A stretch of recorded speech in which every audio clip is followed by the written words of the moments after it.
One of the best days of my life was when Katt Williams knew who I was. Katt walks up to me, he goes, "You a goddamn rock star, Bert Kreischer. I've been trying to take my shirt off for years. They won't even let me wear a vest." All my life, been grinding all my life. Sacrifice, hustle paid the price. Want a slice, got to roll the dice, that's why. All my life, I've been grinding all my life. Look, all my life, been grinding all my life. Sacrifice, hustle paid the price. Want a slice, got to roll the dice, that's why. All my life, I've been grinding all my life.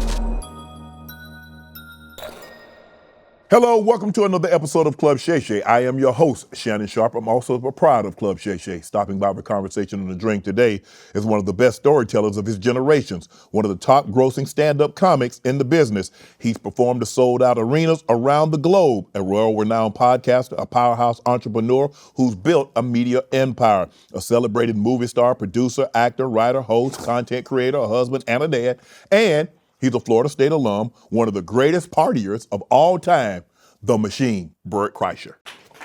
Bert! Thank you. Thank you. Is that you? That's you? It doesn't sound, when you read it, I was like, gotta be somebody else. Yeah, that sounds like a lot, but yeah. Tell us about this one, because you walked in, he's like, hold on, who? I got a stylist now. I gave you a price point. This is not the price point that we agreed upon. Who in the hell signed off on this? You get a stylist, and I didn't know that you're paying for these clothes. They bring in clothes and they line them up, and they're like, put it on. You like it. I got tactile issues, so feel that. That's so nice. Ooh, yeah. And then today I put it on, and the price tag's on, and I went, who paid for this? This is like, I remember you could buy cars for this. Exactly. And then you wear it, and I'm gonna wear it all the time. You're gonna see me on every podcast. No, you can't do that. I gotta wear this once. You get one time. I mean, you at the stage now, you get an because of who you are. If you wear it again, people go like, man, I saw him with that on Club Shay Shay. You're like, I don't give a F. I'm gonna wear it on somebody else's podcast. Oh my God. Yeah, I'm gonna wear the shit out of this. Man, but thank you for coming on Club Shay Shay. Are we really drinking? Yeah, we got to. Buddy, this is my dream. I ran into you 2 Super Bowls ago, and right when you started Club Shay Shay, yeah, I was walking right by you. You forget how big grown men are until you see them in person. And I scared the shit out of you. I went, Club Shay Shay! And you went, huh? And I was like, oh, big fan. And you're like, okay. And you just kept walking right by. Cheers, brother. Cheers to you. That's nice. Is this you? Yeah, that's me. You live in L.A.? I do. So good. We're going to send you home with a bottle. Oh, okay. So let's talk about your new show on Netflix, Free Bert. Yeah. You have to change from who you naturally are. How hard was it for you? Or is it hard? Or you can just jump in and out of characters? No, it's not. First of all, it's not hard for me because I only play one character when I act, and it's me. I don't audition for anything. I create the project and I play it. Okay. In The Machine, my movie, I play Bert. Okay. And in this one, I play Bert.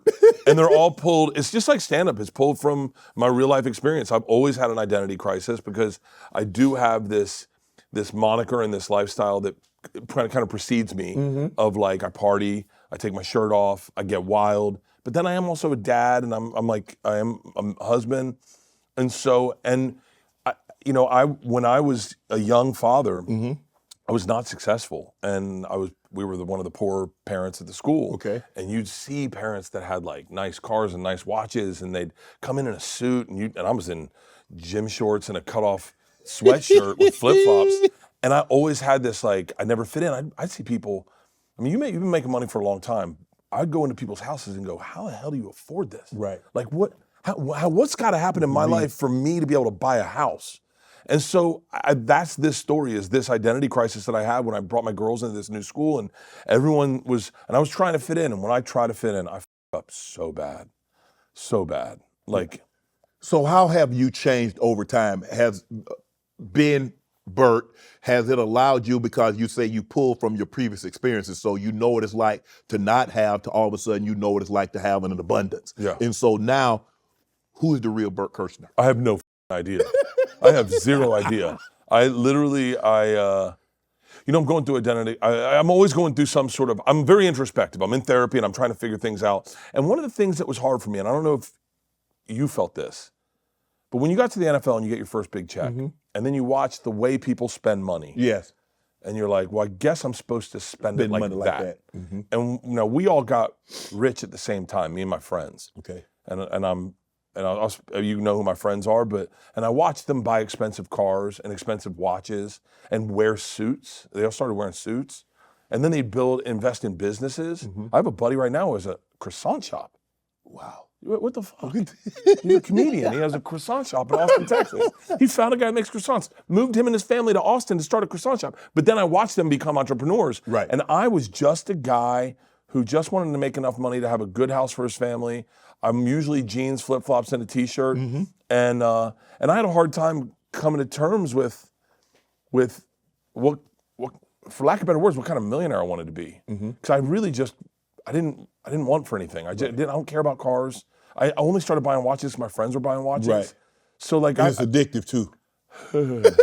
I've looked at your watches on this show. It's a very expensive habit to have. Yes, it is. But so I think I'm always kind of a little bit out of an identity crisis of like, but I think that's also being a comedian. You're always introspective, you're always inside, you're always trying to figure out what my angle is, because I think if I'm honest with things, then that translates to the audience, because I think they can deal with it. Correct. So man, I'm always trying to figure out who I am. I have no idea. I've heard a lot of people say they kind of feel guilty that once they come into a large sum of money and the people around you, they treat you different, because even though you're the same Bert, like you said, flip-flop, shorts, and a t-shirt, you're not that same guy. No. You're not that same guy. So it's not that you've changed, the people just treat you different. And sometimes I feel guilty that the Lord has blessed me with so much, and they don't have it. Like, how am I supposed to act? How do I act around them now? Dude, there was a great show. I don't know who made this. There's a great show called Survivor's Remorse. Okay. About does anyone remember this show? LeBron produced it, and it was brilliant. And I went through that. When I got successful, I started doing theaters, was the first big step. Then you'd go to the club and you'd see your buddies that didn't have the success. And it's almost like those dudes who come back from war and then they're laying in their pool and they're going, think of all the guys that didn't come back. And sometimes you have success and then you go back to the club and you're like, God, man, like it was weird because I never changed. I never changed. Right. But people see you as changed. They see you as like, oh, I remember going to the club and there was this comedian who was like, oh, I didn't know you still did comedy clubs. I thought you just did stadiums. And I was like, why can't you just say hi to me? Like, what? Jesus. And that guy knows who he is, and so does the internet. And so everything changes around you. And like my podcast changed. Yes. Because I used to sit with comics and just bullshit. And then all of a sudden, comics would come on my podcast and they'd be like, and I, like an idiot, I did my podcast at my house. My house was nice. And they'd be like, so how do I get this? And they'd ask the things I did to sell tickets. How did you sell tickets? When you first started selling tickets, what was the big key? Well, when you get ready for a special, because I prepared my specials differently. I kind of worked the algorithm, and I looked at Netflix, and I put my closer at 22 minutes, and I front loaded everything, and Netflix shared that with everyone. And so comics would come, and my podcast got really inside baseball about like people more asking me how I got where I was, and in my opinion, it got less interesting. Right. Because I don't think. Well, I don't really care to talk about me. I brought you to come on my podcast to talk about you. Yeah, but it's a young comic. Yes. Going like, how do I get here? And I think we did that to Joe. Yeah. I think Joe is a little more relatable. I think Yeah. Joe's always he's always shut that conversation down. Yes. But I remember going to Joe's house the first time and being like, what the? I was like, dude. And then you get high with him and you're high as shit in his house. And you're like, dude, there's 3 wolves next door that you have a deprivation tank? And like, but Joe's a really great interviewer. And so he always kept it at arm's distance, Right. you know? The big game is almost here, and there's no better way to cash in during America's biggest sporting event than Prize Picks, where it always feels good to be right. And the big game is right around the corner, and that means your last chance to get in on the football action before next season. So close the season out right with Prize Picks by getting $50 instantly in lineups when you play your first $5 lineup. Week 2 of playoffs has been electric. After week 1, Drake May all damn day. Stephon Diggs showed up big today. More. New feature alert. Prize Picks now had early payouts. If your lineup gets off to a hot start, you now may be able to cash in on those winnings before the game even finishes. Prize Picks is simple to play. Just pick more or less on at least 2 player stats. If you get your picks right, you could cash in. Download the Prize Pick app today. Use code Shannon to get $50 in lineups after you play your first $5 lineup. That's code Shannon to get $50 in lineups after you play your first $5 lineup. Prize Picks. It's always good to be right. You blew up after the Rolling Stones article about being a 6-year senior at the #1 party school in the country. Mm-hmm. How the hell did they find you? You know, it's a great question. So initially what they did is they tried to write an article about Florida State. Okay. They wanted to write an article about the party school. So this guy, Eric Hedegaard, called up Florida State, called like the 5 heads of different organizations and said, if I could spend one time with one guy that would give me a broad stroke of the school, who would it be? I had happened to party with all of those guys the night before. So they were all hungover when they got that call. And half of them thought it was me pranking them. Right. So they all said my name. And then he called me, and I was in the middle of taking a bong hit. And I was, and he was like, if I could I spend a week with you? And I just want to learn about the school. I want to see about the school. And I was like, yeah. I exhaled. I was like, yeah. And he was like, are you taking a bong hit? I was like, yeah, I'm playing Frisbee golf. And I was like, sure, show up whenever. And he partied with me for a week. And then when they wrote the article about Florida State, it didn't make sense. And the editor, I think his name was Jan Werner, said, let's just make it about this kid. Let's just make it about this kid because he seems pretty interesting. And I think I was an open book. I've always been an open book. My policy with everything, with podcasting, with stand-up has always been overtell the truth, overshare. And when people go, that's too much information, I go, not until you start gagging. That's when and so I overshared with this guy, and we changed the article, and it was about me, and it changed my life overnight. I mean, I went from a kid who had no idea what he was going to do with his life. All of a sudden you knew. And then I said in the article, I said I wanted to do stand-up. And I had dads I respected that I grew up with. Like some of my friends' dads and my uncle and my dad call me and go, if you don't take this opportunity to go for your dreams now, you're going to regret it your whole life. You're going to look back and go, I never took enough swings. And so I said, screw it. I moved to New York. And was with no idea. I did stand-up once in Tallahassee. Right. I did 20 minutes after 4 comics that knew how to do stand-up. I did 20 minutes. I was probably the funniest that night that I'll ever be in my entire life. Wow. I was so raw. And then I moved to New York, and I was like, screw it. I just, it's when you're ignorant, there's no better feeling. And just going like, screw it, I'll move to New York. You don't know what you don't know. You have no idea.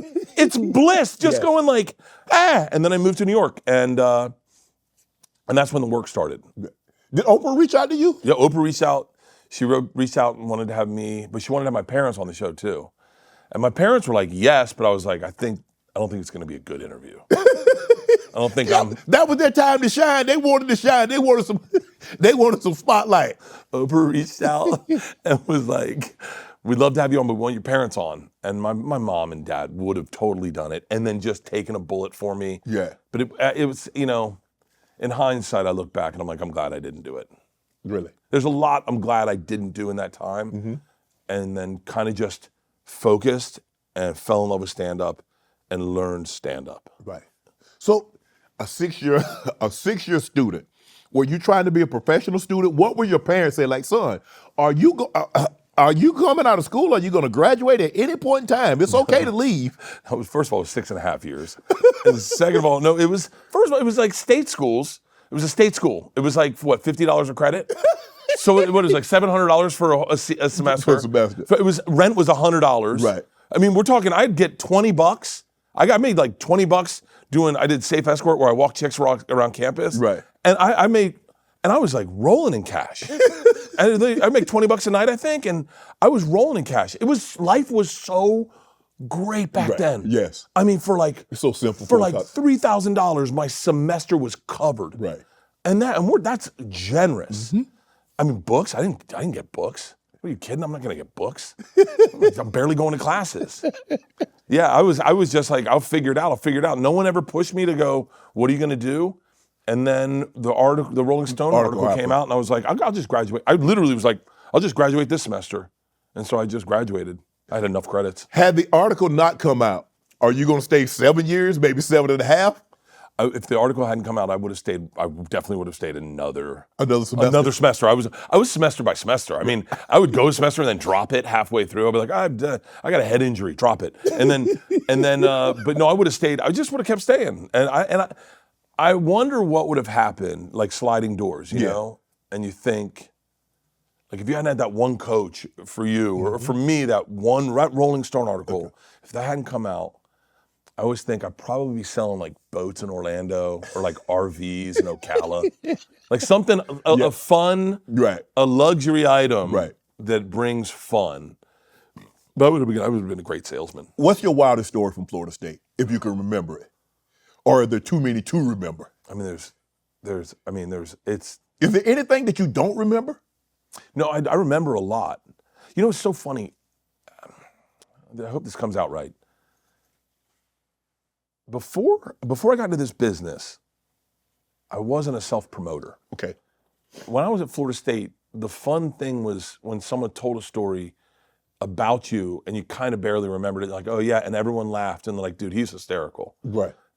And then when I got into this business, I realized if you're not promoting yourself, no one's promoting you. Correct. And I watched it happen. I watched it happen with a few of my friends or guys that were more successful. They would talk about how great they were. I crushed on stage and this, and there was this, and I'm being honest, and it's not going to translate to people that know me now, but I was very humble in college, and I never talked about myself. I was wild, I was crazy, I did insane stuff, and you know, but I never told stories about me in college. And it wasn't until I got into stand-up where I started telling about me and talking about me and like, oh, me and my buddies took acid and went to Disneyland and like stuff like that. And so it was a shift in my personality, and I had to learn that. And I think I've done it, but it is still an uncomfortable place. And I know that sounds crazy coming from me, a very big self-promoter. But before that, I wasn't that guy. It was like people told stories about me. Right. And I had more of a lore about me, about what I had done and things I had done. Well, because I think isn't the job of a comic is to take like true life events about themselves or someone they know and make them funny. Yes. So at that point in time, you're not a comedian. So you just think you're just you're just Bert Kreischer that everybody likes to hang around, get drunk, have a great time, smoke weed. Hey, we're gonna go knock some mailbox down. We're gonna go do some crazy stuff. So you're not really thinking that I could actually turn this into a job, an occupation, and make money out of it. The first time I realized I could do that was about a story about I had a story about this fight that I had witnessed. And what I did is I took two fights that I had seen in college and I combined them and I told it on stage. And I remember this guy come up to me after the show and he was like, that was amazing. And I was like, yeah. And he goes, did that happen? And I go, yeah. And he was like, shut up. And then I was like, oh wait, I could do that again. And the next story I told was taking Disneyland and taking acid and going to Disneyland with my buddy Hutch and Harper. And I just told stories that were accurate from that. Harper was not the brightest guy. I think he's in jail right now, but he was not the brightest guy. Get out soon, Harper. He mistimed the marijuana legalization in Florida. Free Harper. And he one time misspelled his name, Happer, for real, on a note. Happer, 2 P's. And we go, yo, Harp, you misspelled your name. And he goes, oh, that happens. I go, no, it doesn't. I've never misspelled my name, Burf. Catch you later, Burf. And Hutch was like this. Hutch was this guy, and that's when I think I really started finding my voice. Right. Hutch was this guy that every story he told was wild. I met him, we were playing disc golf, and I was throwing a stick, trying to get a frisbee out of a tree, and he goes, if I were you, I'd be real careful. I said, what? And he goes, well, you know how when you look up, your mouth automatically opens? And I was like, huh? And then I looked up, I was like, oh yeah, it does. And he goes, yeah, stick's liable to go right down your throat. I was like, huh? And he goes, happened to me twice. And it did. When he was a kid, he threw a stick in the air and missed it and went, I'm not gonna have to walk far for this stick. No, it looks like it's gonna right. And so I just started taking these stories from my life and then plugging them on stage. Right. And I was like, oh. But then I was like, I realized I gotta tell my own stories. Yes. I gotta be the one telling my stories. Things that happened to you. I gotta tell the things that happened to me. I gotta tell, and I'm not a hot take guy. Right. You won't hear me talking about Venezuela anytime soon. Okay. I'm not gonna talk to you about trans rights or any of that shit. That's not my thing. My thing is stories. Right. And so I had to take all these things I accrued. I'd go home and hang out with my boys, And we'd sit and talk, and I'd hear them tell stories. I'd be like, oh shit, that'll work on stage. I got to try that on stage. Right. I mean, and now it's like, I mean, when my wife was like, when I had the best I ever was at stand-up, and I think I'm still really good. I am. But when I had 2 little kids at home, and it was all brand new to me, and I get a call from my wife, they're like, you're never gonna believe what your idiot daughter just did. And I mean, she'd say it, and I'd put it right on stage. Right. And it would murder. And then you structure them, you learn more about stand-up, Yes. and you'd structure them, and you'd place a thing here, and then move this here, and oh man, it was like it was like the gold rush of comedy for me. That kid, Bert Kreischer, my youngest daughter, made me millions of dollars. Wow. I mean, a million. At one point, she told me a line one time that I thought was the funniest thing I've ever heard in my life. It's in my new TV show. Okay. The line is in my new TV show. I stole it from her and I put it in my new TV show. She said it to me, and I said, and I put it in my act. And she goes, hey, you can't do that. And I went, why? She goes, I said that to you. I didn't say that to the world. And I don't want the world knowing that I said that. And I went, yeah, but it's funny. She goes, it doesn't matter. It was between me and you. I said, I'll give you $10,000. And she goes, no. I said, I'll give you $50,000 for this line. It was such a good line. She goes, no. I said, Isla, I'll give you $100,000 for this line. And she goes, buddy, when you die, I get all the money. That kid. Why would I take $100,000 now when I could get millions later? Oh, that kid goes through my Rolexes and earmarks the ones she wants. There's little eyes written on the back of them. And kid's got good taste. I'm wearing one of her watches right now. Oh, you got the platinum? Oh yeah. Yeah, I see. You say, why should I settle now? I can get all this. Yeah. But you told the story anyway, huh? Well, no, I took it out of the special. You took it out. Because it was such a good line. And then I put it in my TV show. I said that I said it. But it's. She said it. She said it. And it's like, what 10-year-old says this? It was such a wild line that I was like, Isla. She was like, what, you're not thinking it? And I went, no, I am now. I appreciate that. I took it on stage that night. I said it that night on stage at the store. I did this. We went to this. I'll tell you the line. I'll tell you. You got to bleep it because it's in the new show. Just bleep the line, but I'll tell you the line. Okay. We're the right. And this, I mean, this is a 10-year-old saying this. We're the George is and Leanne says, Ali goes, how long is this? I go, and I'll ask Mom. I go, babe, how long is this? And she goes, 4 hours. I go, 4 hours. I go, we got to stay for the whole thing? Ali goes, how long does she say? I go, I'll tell you. We got to stay for the whole thing? She goes, yeah, we got to stay for the whole thing. George. I go, that's it? She goes, yeah. I goes, how long is it? I go, it's 4 hours, 10 years old. She goes, oh, where's a when you need one?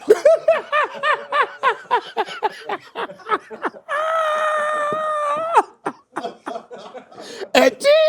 And I said, what the? She goes, what? You were not thinking the same thing? I go, no, I am now. It never crossed my mind. And so I took it on stage that night. I went to the store that night. I told it on stage, and the room lost it. And I put it in that, because I tell that story of that, and I tell that, and I kept that line in, and then she heard it, and she goes, yo, you got to take that out. I was like, why, baby? It's so funny. And she goes, I know, but I said that to you. She goes, I can't be the girl. Keep this in. This kid, when she had a rule. She would come on. The media was different then. Yeah. Kids would come onto the podcast and just start talking. Right. In the middle, they'd see Joey Diaz is one of my best friends, right. And they know him as Uncle Joey, real uncle. And they just come in and talk, and they'd be on my Instagram. And Isla had this thing where she said, "I'm gonna be, we're allowed to curse when we turn 16." And Leanne's like, "That's not a rule." She goes, "It's the rule, Mom." And she had said it enough that fans knew that at 16, Isla was gonna start cursing. So it's on her 16th birthday. We're having a party, they're sitting outside. I got my phone and I'm looking at fans. I wished Isla happy birthday, and all the fans' comments are, what's her first curse word gonna be? So I put the camera on her and I go, Isla, happy birthday. She was sitting right next to Leanne, they're eating. I go, hey, the fans wanna know, what's your first curse word gonna be? And she looks at Leanne and looks at the camera and goes, and I go, awesome. I posted online.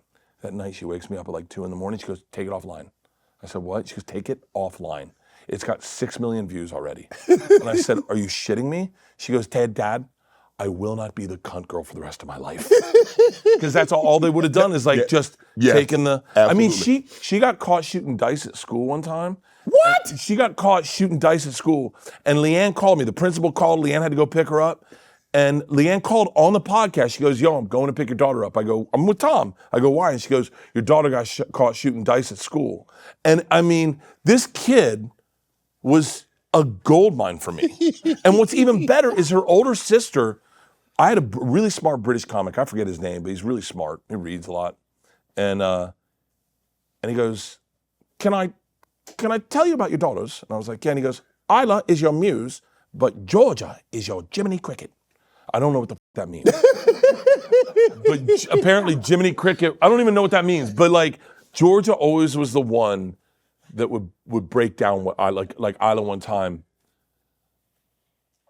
Georgia, Leanne, we were just talking about this the other day. Both girls were home. And Leanne went to Vietnam, and I had to take care of both girls for like a week.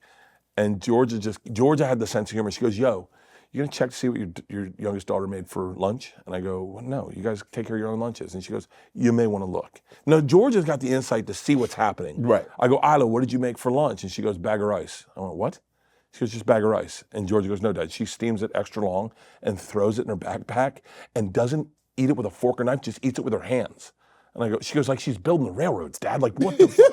And I go, "Isla, don't you think that's missing something?" And she goes, "Oh, soy sauce." And I was like, "Wait, what?" But Georgia would see it, point it out to me, right, and then I would talk about it. I mean, Georgia one time, one of the best stories I had for a long time was, I closed on it on one of my specials was, the girls for their birthdays are real close. The girls for their birthday wanted to take my parents to an escape room to watch my dad lose his shit. And one day I'm on stage. When I'm really focused when I'm getting ready for a special. And I'm on stage, but I get a call from Georgia. She's in college. And so you always answer when your kids call. Yeah. I'm on stage. Even though you're on stage, you answer. Yeah, 100%. I answer if anyone calls on stage. Shaq called me. He was taking a shit. FaceTime me. That's true. Shaq, no, that's true. And there's probably video of that. Shaq FaceTime me and he was like, "Yo, what's up?" I was like, "What are you doing?" I go, "I'm on stage." He was like, "Hey, I'm taking a shit." So that's true. And so, but she goes, "What are you talking about?" And I said, "I'm looking for a closer." And she goes, "Have you told the escape room story?" And I said, "No." "What was it?" And she goes, "Do you remember we went to the escape room and it wasn't like in a strip mall, it was on Lancashire?" And I was like, "Oh yeah." She's like, "In that creepy dude's house that had the robe with the cat and he was looking for his mom?" And I was like, "Oh, and you thought that we were getting kidnapped?" And she broke down the story for me. Wow. And I went, "Oh, I'll call you right back." And then I told the story to the people. And then I was like, Jesus Christ, like I feel like I'm a conduit for my family sometimes. And I'm gonna pour another drink. How do we do that?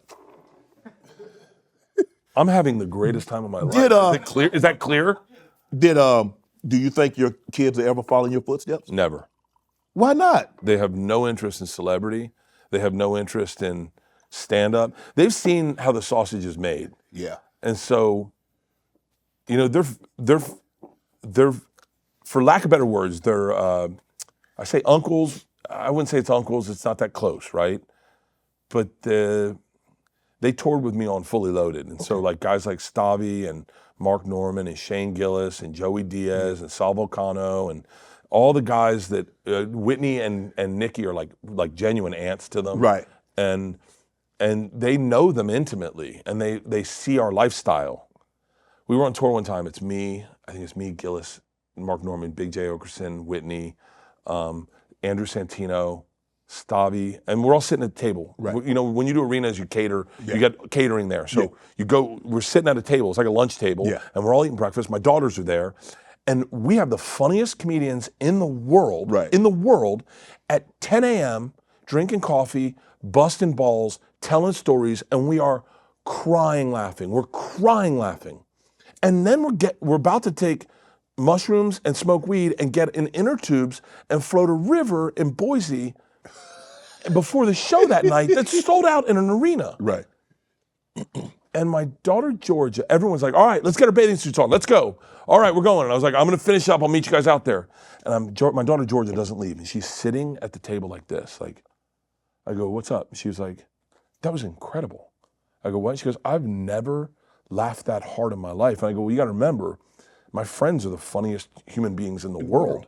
They're not just like casually. Right. They're actually the funniest human beings in the world. She goes, that was incredible, Dad. That was amazing. And then she looked at me and she goes, no wonder you never came home. Shane Gillis, this is one of my favorite stories, but like what it's like to be with these guys. And this is my favorite story. So the first year we do Fully Loaded, maybe the second year, Georgia brings her friend Daisy. They're like 18, 19 years old. And Shane Gillis, I don't know, you know who he is. So Shane Gillis is not famous at the time. He's just Shane. And he's the best hang in the world, right? So he goes up, the very last night, he goes up to Georgia and Daisy and he goes, hey, you girls sneaking beers? And they're like, no. And he goes, come on, I'm not gonna tell on you. You sneaking beers? And they're like, no, we're not. And he goes, guys, I was your age once, okay? I'm not some narc, I'm cool, I'm Shane. You guys sneaking beers? And they go, yeah, we're sneaking beers. And he sits right next to me, he goes, Georgia's sneaking beers. Oh man, that Fully Loaded was funny shit. So what type of kid were you in high school? Very serious athlete. Were you? Yeah, very serious. What'd you play? Baseball. Okay. In Florida, where'd you grow up? I grew up in Georgia. Georgia, okay. In Florida, it was either baseball football or basketball. It was baseball or football, basketball in the South. Basketball crossed over with baseball a little bit, but it was either football or baseball. Some guys played both, but baseball was so serious in Florida that we played winter ball, fall ball, spring ball. You played baseball all year round. And so I was really focused on baseball. And I got recruited to go play at the Citadel and at Duke. Okay. I remember at Duke, I knew a guy that got You had grades like that to get into Duke? No. Okay. No. And I said to the guy, I was like, yo, how does that work? Like, I'm not. And he goes, oh, we get you with tutor. And I was like, I'm going to pass. And then the Citadel, I was like, do I have to cut my hair? And they're like, absolutely. I go, I'm going to pass. Right. I was like, I'll walk on at Florida State. And I walked on one day and walked off immediately. What happened? Coach Martin saw a pledge pin on my shirt. Yeah. And he goes, you can take that shit off right now. And I was like, huh? He's like, we don't party on the baseball team. You play baseball, you don't Florida play. State had a good stick. Yeah, they did. They did. And I was a catcher, and his son, who ended up playing for the Expos, was a catcher also, and my age. And he was like, you can go catch bullpen. And I remember walking to the bullpen. I don't know what it's like when you retired, but when you take sports seriously and you realize you're giving up something you spent your entire life focusing on. I had my baseball bag, I was in a uniform, and I walked to the bullpen, and I stood there, and no one really talked to me. And I went, I don't know if I want to spend 4 years being a bullpen catcher. I'm not going to beat out his son for the position. Right. And I walked right back to Sally Hall to room 111, and my buddy Chili Willie and Paul were smoking weed, and they're doing this thing called time traveling where they played Pink Floyd, and they had tin foil with holes poked in it so it looked like stars. And I sat with my uniform and cleats and hat on, and I smoked weed, and I looked at the sky and I went, I'm done with sports. I was like, I think I'm going to focus on this partying thing. And it worked out. Isn't that crazy? I got buddies who played ball their whole lives. Right. Danny Graves, I just ran into Danny Graves recently, was my age. Brad Radke pitched for the Twins. Yeah. Almost won a Cy Young Award. And their lives ended at like 30 years old, and my life didn't start until 44. Wow. It's kind of crazy. I picked the right profession, but sports is like, I was so serious about sports. And I was funny, but I wasn't funny until I got to college and gave up on sports. Right. Because you could focus. Because you really focused on sports because that's what you really wanted to do. Yeah. And then when I got to college, I joined a fraternity, ATO, and I realized, and I'm cool saying this now because obviously I'm a successful comedian, but I realized, my dad said to me when I was a kid, I said, how come no one talks about me playing baseball the way they do Brad Radke? I mean, everyone talked about Brad. Everyone would be like, he's going to go pro. He's going to go pro. I mean, when we were kids, he's going to go pro. Yeah. And my dad said, buddy, you just don't have that. That's not your thing. He goes, listen, Brad's thing is baseball. It's sports. I go, buddy, your goal in life is to find your thing the way Brad found baseball. Correct. When you find that and you're just undeniable, he didn't use undeniable as a word, but he goes, your thing is like Brad's, that's when you'll know that's your thing. And the first time I did stand-up, I knew it, but when I was in that fraternity, and I was so much funnier than, I was so quick, and like we'd have chapter and they'd say something. And I could think of the best joke in the room quicker than anyone. We were doing, I'm just gonna tell you one joke, but this was one of the funniest things I said in college. Okay. You had 3 strikes in the chapter and you got kicked out. Correct. And for me, it was 3 jokes. And we had homecoming with Theta. Okay. Theta that year. Mm-hmm. And Eddie Fernandez stood up and he was the homecoming chairman.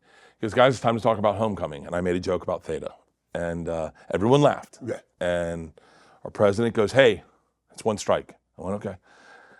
And Eddie said another thing about Theta, and I made another quick joke, and everyone laughed. And he goes, that's 2 strikes. Right. And he goes, Bert Kreischer, if I hear one more joke about Theta, I'm gonna kick your ass out of here. And I waited 1 beat, and I went, 2 Thetas walking a bar. And the place went bananas. Bananas. And he laughed hysterically. He's like, you gotta leave. You gotta leave. That's so good. You gotta leave. But it's like, I remember we went to Clemson, Florida State. We took a road trip in a bus. And at the very beginning, leaving Tallahassee, someone's like, Bert, get on the mic and do some stand-up. I didn't know what it was. I did stand-up for the entire ride to Clemson. I just talked in that thing. Wow. And I just was like, and then when I did stand-up for the first time, I remember calling my dad. This was before cell phones. I went home. And I called my dad and I said, I think I found my thing. The way Brad had baseball, this is my thing. So were you popular with the girls in high school and college? Yes, this is where I'm gonna f you up. Yes. What? But I had a really bad experience losing my virginity. So it was bad? It was horrific. It was like, it was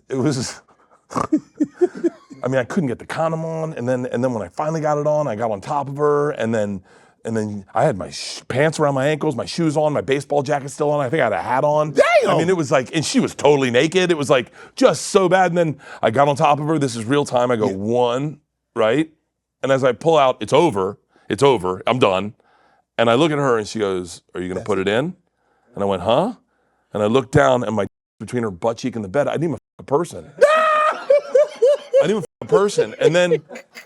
But it gets worse. It gets worse, and I'll spare you all the details because you're not gonna understand it. But it gets so bad, so bad. I mean, it's so bad, so bad, so bad. I mean, I just had sex with her with a condom. I already compromised. It's like going on a hike and just getting your feet all nice and wet before you go on the hike. It wasn't fun. And then I got done, and the condom was still in there, and I was like, blah, blah, blah. It was so bad. So the condom came off inside. And I pulled out and I was like, well, we're done. And then I look and it's just sitting between her legs. And I was like, no, I don't think that's where it's supposed to be. And now I'm doing tug of war with this. It was so bad, Shannon, that when I got done, I looked in the mirror in this bathroom in Carrollwood.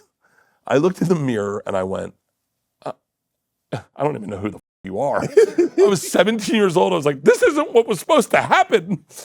Did you get a do-over? No, I mean, I did. I had sex with her again. Twice actually, and it never got better. It just. Well, damn! I just sucked. I sucked so bad at it. I just came so fast. It was like the truth. I would come so fast that I knew that I did that, and so then from that moment on, I said, "All right, I'm only doing this with chicks that I trust, like I love, and I fall in love with, and I know that we're gonna date." And so I've only been with 6 chicks, my wife being one of them. Oh. And so I just. Because you was done with the condoms after that. No, I can still use condoms.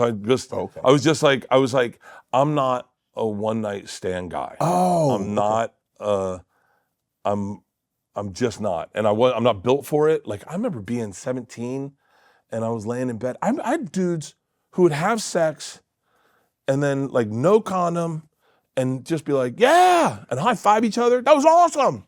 And I was the guy like, what if we get AIDS? Like, what if, I don't You're thinking the worst situation. I remember laying in bed going, I'm 17 years old. What if I get AIDS? I'm not ready to get AIDS. Like, I was like, I'm getting full-blown AIDS at 17, and I'm gonna have a baby? My baby's gonna have AIDS? I'm gonna have the AIDS baby, and I'm 17. And I mean, I was not cut out for it. The second I met my wife, and I knew she was the one, right? That's when sex, for me, it was like all of a sudden it was like all the fun, all the care, all the stress about it was gone. I mean, I don't think there's a lot of men like me. No, I'd agree. Yeah. It's hard. You're the only one. You're a unicorn. It's hard to for people to get, but like, I did not get good at sex, and I mean, today I was not good. I was like bad today. Shannon, I had sex with my wife in my room. We have 2 different bedrooms. Yeah. We're in a sleep divorce. She came in, we had sex. And I thought I was doing this manly thing where I was holding on to the bed frame like this. Yeah, getting leverage. Yeah, and then I got done having sex and I put my shirt on and I was like, I haven't put on deodorant in a week. And I was like, oh, you were smelling that? And she was like, it was pretty aggressive. I was just raw dogging her like, take that scent.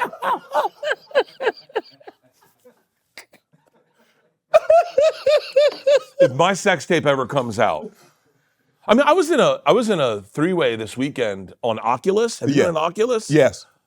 I sucked in that. I kept making awkward eye contact with them, like, is this real? Is this real? Dude, that Oculus, man, that takes a part of your soul. So did you have a girlfriend in college? I did. She cheated on me with my best friend, and Well, how was it hold on. Did he know that was your girlfriend? yeah, we dated for like 4 years. Yeah, And he knew? He was my roommate. Yeah. Oh my goodness. Yeah. So what did you I say, bro, how you do that, man? You my roommate, bro. How you do that? Yeah, we didn't talk for a while, and then I'll tell you something cool. I still love this guy. I've known this guy his whole life, and look, I don't talk to that woman. I've known this guy for too long. This is, I don't know, this is guys. Yeah. Maybe you'll get this. And we've been in touch since I moved to New York. We kept in touch. We'd hit back, and I'd hang out with him every now and then. And then I hadn't been back to a Florida State game, and then I went back to Florida State Syracuse like 3 years ago. And he goes, hey, I want to set you up with the athletic director, because he's still big at Florida State. Right. And they've got a special thing planned, and they've had this video of me talking about how much Florida State means to me and about the Indian spear and the Seminole and the Chief. On Renegade with Chief Osceola, and then they bring me out to the center of the field, and fucking Renegade comes out and rears up, and the burning spear goes in, and I'm crying, and they take me up, and I meet the president, and I meet, I just have the time of my life. Wow. And my buddy calls me, and he goes, hey, are we good now? No. I go, we're good. How did you find out though? She kind of told me. She told me in stages. She's like, we might have hooked up, we might have kissed, and then next thing you know, it was like a little more than that, a little more than that, a little more than that. And then by that time, and you gotta realize I'd only been with 2 chicks at that time.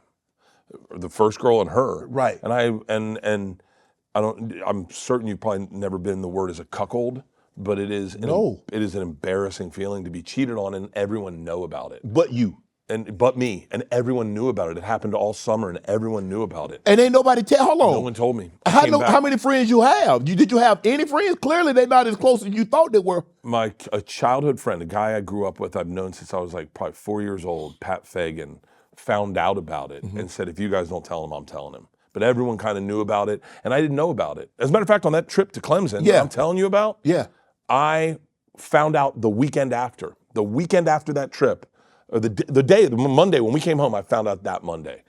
And so was there ever a situation that you weren't there, but she was there waiting for you to get back, and he was there?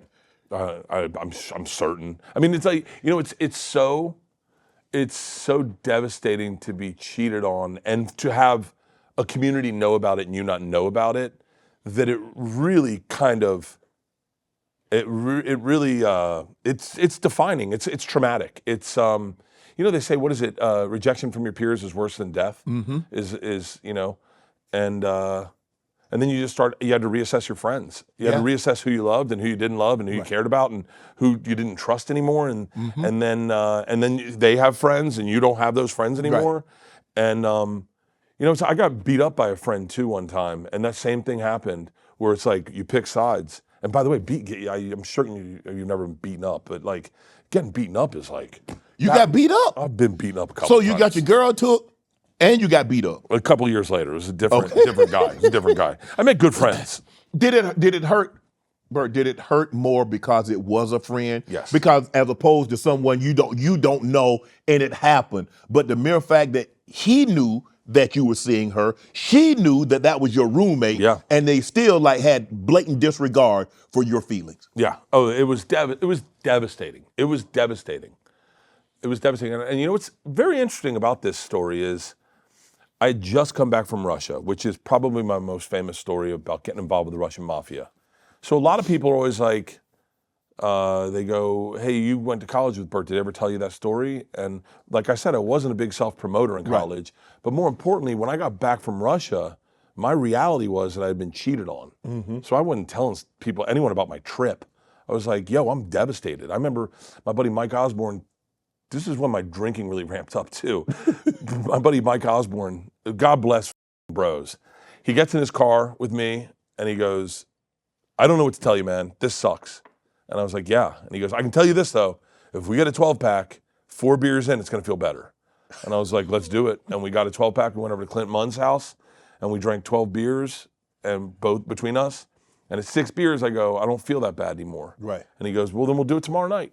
And then, and he's like, I'll be here with you every night. I love when the guys do that. Billy Gardell, my daughter fell one time, broke her jaw. We were on the road. Billy Gardell, one of the best, big Billy, he was drinking. Yeah. But Mike and Molly. Billy Gardell says to me, buddy, you get on a plane tomorrow, okay? Now, you gotta be a dad when you get there. Now, there's 2 choices. One, we get you back to the hotel room, we put you to bed, you get a good night's sleep, you get on that plane, you go home, you take care of your little girl. Number 2, obviously, we go to the bar and we drink until we get you on that plane. Whichever one you pick, I'm in. And I was like, I want number 2. And he goes, let's go. And me and Billy sat at a bar until like 5 in the morning. He goes, let's get you on that plane. And dude, I love a guy like that. National Lampoon's Van Wilder. Yeah. Ryan Reynolds played that. That story is about you, correct? I guess. I mean, I feel disingenuous saying that now because I've made a movie. Yeah. And I know how much hard work goes into a movie. Right. And I know how much ownership you take over a movie that you make. Right. So it still feels weird to be a kid saying, that's my story, right. You know? But I'll tell you that. But it feels like your story. Well, the day it came out, I'll just say this. The day it came out, I got a call from my agent and my manager, my lawyer, and a couple agents on the phone, and they said, this was stolen from you. This was your story, and we want to sue. But the movie, you gotta remember, the movie didn't come out strong in the theaters. And I was like, okay. And I gotta give this guy credit. Barry Katz was on that phone, my old manager at the time. I go, let's sue. I was really butthurt. I was really hurt that they had done this, that they hadn't involved me, that they hadn't consulted me at all. And I had been there at the beginning processes of it. I had consulted at the very beginning of it. And Barry goes, Papa, there's 2 types of people in this business. People who work and people who sue. Pick which one you want to be. And I went, I want to work. And he goes, then don't sue. Right. And I didn't sue. And I've worked my entire life. Yes. And I say this honestly. I would love to meet Ryan Reynolds. I've never met him. Right. But when he almost came to my Red Rocks show this last time I did Red Rocks. He was doing something with an agent. The agent tried to bring him today to catch a flight. When I meet Ryan Reynolds, I would love for him to say, I'm a fan of your work, as opposed to, so you're the Van Wilder guy. Right.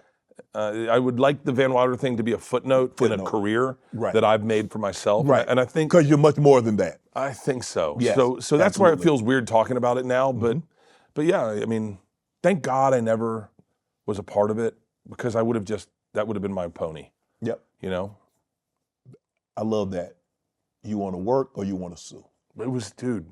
And I took a meeting with a company one time. My Big White Whale has always been a TV show about my family. Yeah. My Big White Whale has been that forever. I took a meeting with a company over by where Netflix's radio is. I don't know why I like small details. Over by that Target by La Brea. And they were like, and they had my book on the table, and they're like, we're huge fans. I was like, oh, thanks. And they're like, our business partner couldn't be here today. He was in a little bit of a motorcycle accident, but we would love to do a TV show with you. And I was like, awesome. And they're like, we've been fans of yours for like 27 years. And I was like, it's impossible. I was like, what? At the time, I wasn't 27, I was probably 25, 22. Right. I was like, that's impossible. And they're like, we made a movie called Van Wilder. And I went, Oh. And then I walked out of that meeting and I thought, thank God I never sued. Because here's what I've always wanted. And these guys have the opportunity to give it to me. And if I had sued, I would never have had that opportunity. Do you think they know it was about? They had to. I mean, they had to. And so, I mean, they had my book, and I think I wrote about it in my book. Right. But and their business partner was Ryan Reynolds. He had been in a motorcycle accident in Canada in a parking garage. And so, yes, I would love to meet Ryan Reynolds. I've been a fan of his forever. Obviously, before everyone liked him, I was a fan of. Right. I haven't seen Van Wilder, but I'm sure it's a good movie. But yeah, I would like for him to like what I do, as opposed to that. Would you like to do something with him? Fuck yes. Deadpool fucks Bert Kreischer in the ass and make a porn. I don't care. I'll do a series of those. Deadpool raw dogs, Bert Kreischer. So let me ask you this. You leave Florida State, you get they write the article, and you was like, that's it. Your dad say, if you don't take advantage of this situation, you're never going to be in a better situation than what you are right now. Yep. You pack up, you head to New York. Then what? Oh, I got my lunch money taken. What happened? Oh, dude. My dad said to me, he said, listen, had you wanted to go to grad school, I would have paid for it. Imagine this is grad school. Okay. He goes, you got to get a job, but I'll help you get on your feet. I'll Okay. get your rent. My rent was like $800 a month.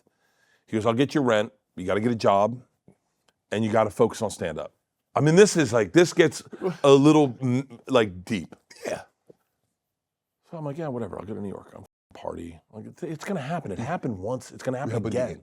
I'm going to the clubs. I'm hanging out. I got my pride. Yeah, I did stand-up one time. I murdered. I was like, nice. Got that under my belt.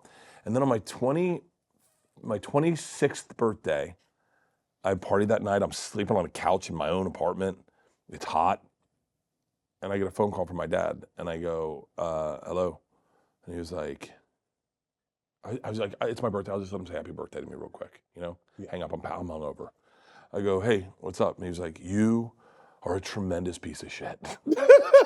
I go, what? And he goes, you are a failure. You're a liar. You say you want to be a stand-up and you're not doing shit to pursue your career. He goes, I just perjured myself in court. I was in court and the judge said, Al, how's your son doing? And I said, great. I lied. For the first time in my life in court, I lied because I couldn't tell him, you know what, Your Honor? He has no humility. He's never going to amount to anything because I f***ed him up as a father. I didn't teach him how to be a humble man. And now he's in New York and he's a party boy. And he goes, and you know what? Fine. Be a party boy. And I was like, I remember going, it's my birthday. And he goes, I know what day it is. And he broke me off. And I said to him, I was like, I'm sitting up, I'm in my underwear. I'm like, there's a part of me that wants to push back and fight him for it and go, hey, I'm doing shit, but I'm lying. Exactly. And then the other part of me is just as a kid talking to his dad, I go, how can I fix it? And he goes, you can't. He goes, I f***ed you up. I never had you get a job in a warehouse and work around men that need to struggle. There's men that struggle. He goes, I f***ed you up. I made life easy for you. I'm paying your rent up there. You're gonna be a party boy the rest of your life. Don't worry, I'll pay for it. Just be a party boy. He kept saying party boy. I was like, stop saying party boy. And then I said, hey, how would I fix it? Tell me how to fix it. And he goes, I'll tell you, but I don't think you're capable of it. And he told me, he goes, go to that club tonight that you've been going to and tell them you want a job there sweeping up or that you'll do anything. And then in the hopes that one day you can do stand-up. And I remember going, Dad, that's not how it works. He goes, it's not how it works for you because you're a privileged white kid from Florida. But if there's some black kid in Harlem who wants a job, he's going down there, hat in hand, he's saying, how do I get on this stage? And he goes, it doesn't work for you that way because you've never had to work for anything. And I was like, okay, I'll do it. And I remember saying, I'll do it tomorrow because I have a party planned tonight. And did he hang up on you? He goes, you don't deserve a party. He goes, what are you partying for? He goes, what are you celebrating? You're a failure. Wow. And I was like, okay, I'll go tonight. So he goes, take yourself to dinner. And I've done this every year of my birthday. Take yourself to dinner, write out some goals, and then go to that club and tell them whatever you say. Just, my name's Bert Kreischer. I want to be a stand-up. Please tell me how I can do that. I'll do anything. I'll mop up. I'll clean up, whatever it is. So I went to this Thai food restaurant. The first time I ever had red curry, the Penang. and I wrote 26 goals. And my goals were very simple. Get on stage 26 times this year. Become a regular at one club. Just very simple goals. And that night I went to the club and I said, hey, my name's Bert. I knew the guy. His name was Louis Schaefer. I said, I had been there. And I was like, my name's Bert Kreischer. I want to be a stand-up comedian. I'm from Florida, but I'm here and I'll do anything. I'll clean up. And he goes, can I give you some advice? I said, I'd love some advice. He goes, move back to Florida. And I went, well, that's not going to work. And he goes, no, you're not going to be a comic here, so move back to Florida. And then he blew me off. And so I almost enjoyed that because I was like, yeah, told my dad this wasn't going to work. So I called my dad the next morning. He goes, how did it go? I said, it didn't work. And he goes, awesome, great. He goes, go back tonight, say the exact same thing. Pretend you never spoke to him, like you've been mind wiped. Just go, my name's Bert Kreischer. So I was like, I'm from Florida, but I want to be a stand-up. Yeah. And I'll do whatever it takes. I clean, cook, whatever. Cook, whatever. And he goes, and I go, Dad, and he goes, no, dude, trust me. You wanted help, this is how it works. Do it again. It's persistence. So I went back that night. Next night, I went, hey, my name's Bert Kreischer. And he goes, we did this last night. And I went, listen, here's the deal. Yesterday was my birthday. I didn't have a party. I was supposed to have a party. My dad didn't let me have a party. And now I'm here. I'm going to do this every night, apparently, until you give me an opportunity. And then he goes, ugh, fine, okay. Stand out front. If you bring in 20 people, I'll let you go on at the end of the night. I'll give you $25. And I went, what? And he goes, yeah, you just stand out front. If you can bring people into the club, bark, I'll put you on at the end of the night. And I was like, for real? He was like, yeah. I was like, oh my God. I was like, it worked. I was like, shit. I put my backpack back down. I sat out front. I remember by the way, I brought in like 100 people. I brought in 4 Puerto Ricans, 2 were going to jail the next day. Sat them in the front row. Yeah. And within 15 minutes, he comes out and he's like, who brought the Puerto Ricans in? I go, I did. And he goes, they're ruining the show. He's like, you want to be a stand-up? Get the up here. So I was like, okay. So I brought him. I walked in. I knew the 2 guys were going to prison the next day. So I knew because they told me. They're like, we're going to party. I was like, why? And they're like, hey, he's going to jail. I was like, come on in. Let's have a good time. They were ruining the night. They make this girl cry on stage and they were loving it. And I went up and I did old school frat boy ball busting. I remember at one point I said something and I go, hey, easy, I know what I'm supposed to do. And if in my act it says the stupid Puerto Rican talks, I'll point to you and that's when you should talk. And the guy goes, what? And I go, oh, enjoy prison tomorrow, buddy. And I was like, you guys don't know? These 2 are going to prison tomorrow. And then they were like, what the f-? And I was like, oh yeah, don't. And I just started lighting them up. They walk out of the room. The place goes crazy. I just destroyed. I had no act. I only knew how to make fun of Puerto Ricans, apparently. and then he was like, you got a job. You got a job every Tuesday through Friday. You can bark. Wow. I called my dad. I go, it worked. He goes, buddy, apply humility in everything you do, and it'll always work. Wow. Yeah. And so it was. But my first. I mean, I got fired at Barnes and Noble for working out in the basement in my underwear. I mean, it was like that first 6 months or 7 months was tough. I mean, you didn't think you were not supposed to work out at Barnes and Noble in your underwear? Listen, you haven't had, you ever have, like when you were a kid, did you ever have a summer job where you're lifting stuff all day? Yes. And then you're like, I don't think I'm getting jacked. Yeah. Well, for me, that was like the travel books. I was lifting them, I'm like, yo, I'm getting yoked. And then I was like, I bet if I, did some push-ups. Right. So I took the freight elevator to the basement, right? Bang out 20 push-ups. I was like, nice. Go back up. I was like, I dropped down. I mean, you know what? I'll do some air squats. I was like, I'm gonna start working out. I don't like this job. But there was no air conditioning at the Astor Place Barnes and Noble. Right. So I started coming out sweaty. And my boss, Dwayne's like, what's up with you? Why are you so hot? And I was like, no AC. And he's like, yeah, but you're the only one sweating profusely. So I take off all my clothes, go down to the basement, take off all my clothes, bang out push-ups, dry off, put my clothes back on, and then one day he pulls me into his office and he's like, hey man, you've been spending a lot of time in the basement. And I was like, oh yeah, that's where all the books are. And he was like, we have cameras in here, right? I was like, I did not know that. He's like, you're fired. And then like an idiot, I go, well, that's okay, I quit. And he goes, oh, that's awesome. We don't have to pay you for whatever the thing is when you quit, you're first fired. I've only had a few jobs. Unemployment, huh? Yeah, that's it. Somehow you meet Will Smith and he just gave you your first 6-figure check. Will Smith was the best thing that ever happened to me. How did you meet him? I did stand up in that one club, Boston Comedy Club. And one of his guys, a guy named David Tochterman, saw me do stand up. He said, I think Will would like you. And I was like, I love Will. Right. I mean, Will was like, You gotta remember, he was my introduction to hip hop, kinda. Yeah. My whole family was from Philly, and he was like, "Yeah, great." And he said, "Will's doing Millennium at the Hit Factory, or what I think it's called. Mm-hmm. You should meet him." I was like, "I'd love to meet Will Smith. Are you kidding me?" So he's like, "He's up there. Go Saturday." So I went up, called my dad. I go, "Meeting Will Smith. I think he wants to give me a television deal." My dad's like, "What's that?" And he go, "You don't do anything for a year, and then you maybe make a TV show out of you. They give you 6 figures." My dad's like, "Get that money." So I go up, and it's Will Smith. And they have the lady walks me into this huge dance studio. They put 2 folding chairs in the dead center, facing each other, like one of those old Richard Nixon interviews, right? Yeah. Facing each other in a dance studio, huge room. Mr. Smith will be in a second. And he walks in a second, like literally a minute later. Oh, hurricane of personality. Mm-hmm. Will Smith is one of the most charming men I've ever met in my entire life. Daps me up, big hug. I remember he said, "One love." That's all he said to me, "One love." And I was off to the races. I was like, "Buddy, you know how I talk. I was like, dude, I'm a big fan of hip hop. I'm a big fan of yours. I mean, Nightmare on Elm Street's one of my favorite songs. I start going off. I love black people. You're black. I love, I'm just everything. I was like, and I got him going. I was like, I love hip hop. I love all the old school, all the new school. Do you know Juvenile? I love Juvenile. It's right when the Hot Boys were coming out. I was like, and then he's like, well, like this the whole time. He's like, dude, I like you. I go, I like you. Right. He goes, what are you doing tonight? And I go, I don't know. And he goes, let's go see a movie. And I was like, okay. He's like, cool, meet me at Planet Hollywood at 7. And I was like, okay. And then he just walks out. And I was like, that happened quick. So I get in the car. I call my dad. He goes, how did it go? And I go, it went great. I go, we're going to the movies. And my dad's like, on a date? I go, I don't know. I don't think so. And he goes, who else is going? I go, just me and Will. And he goes, oh, buddy.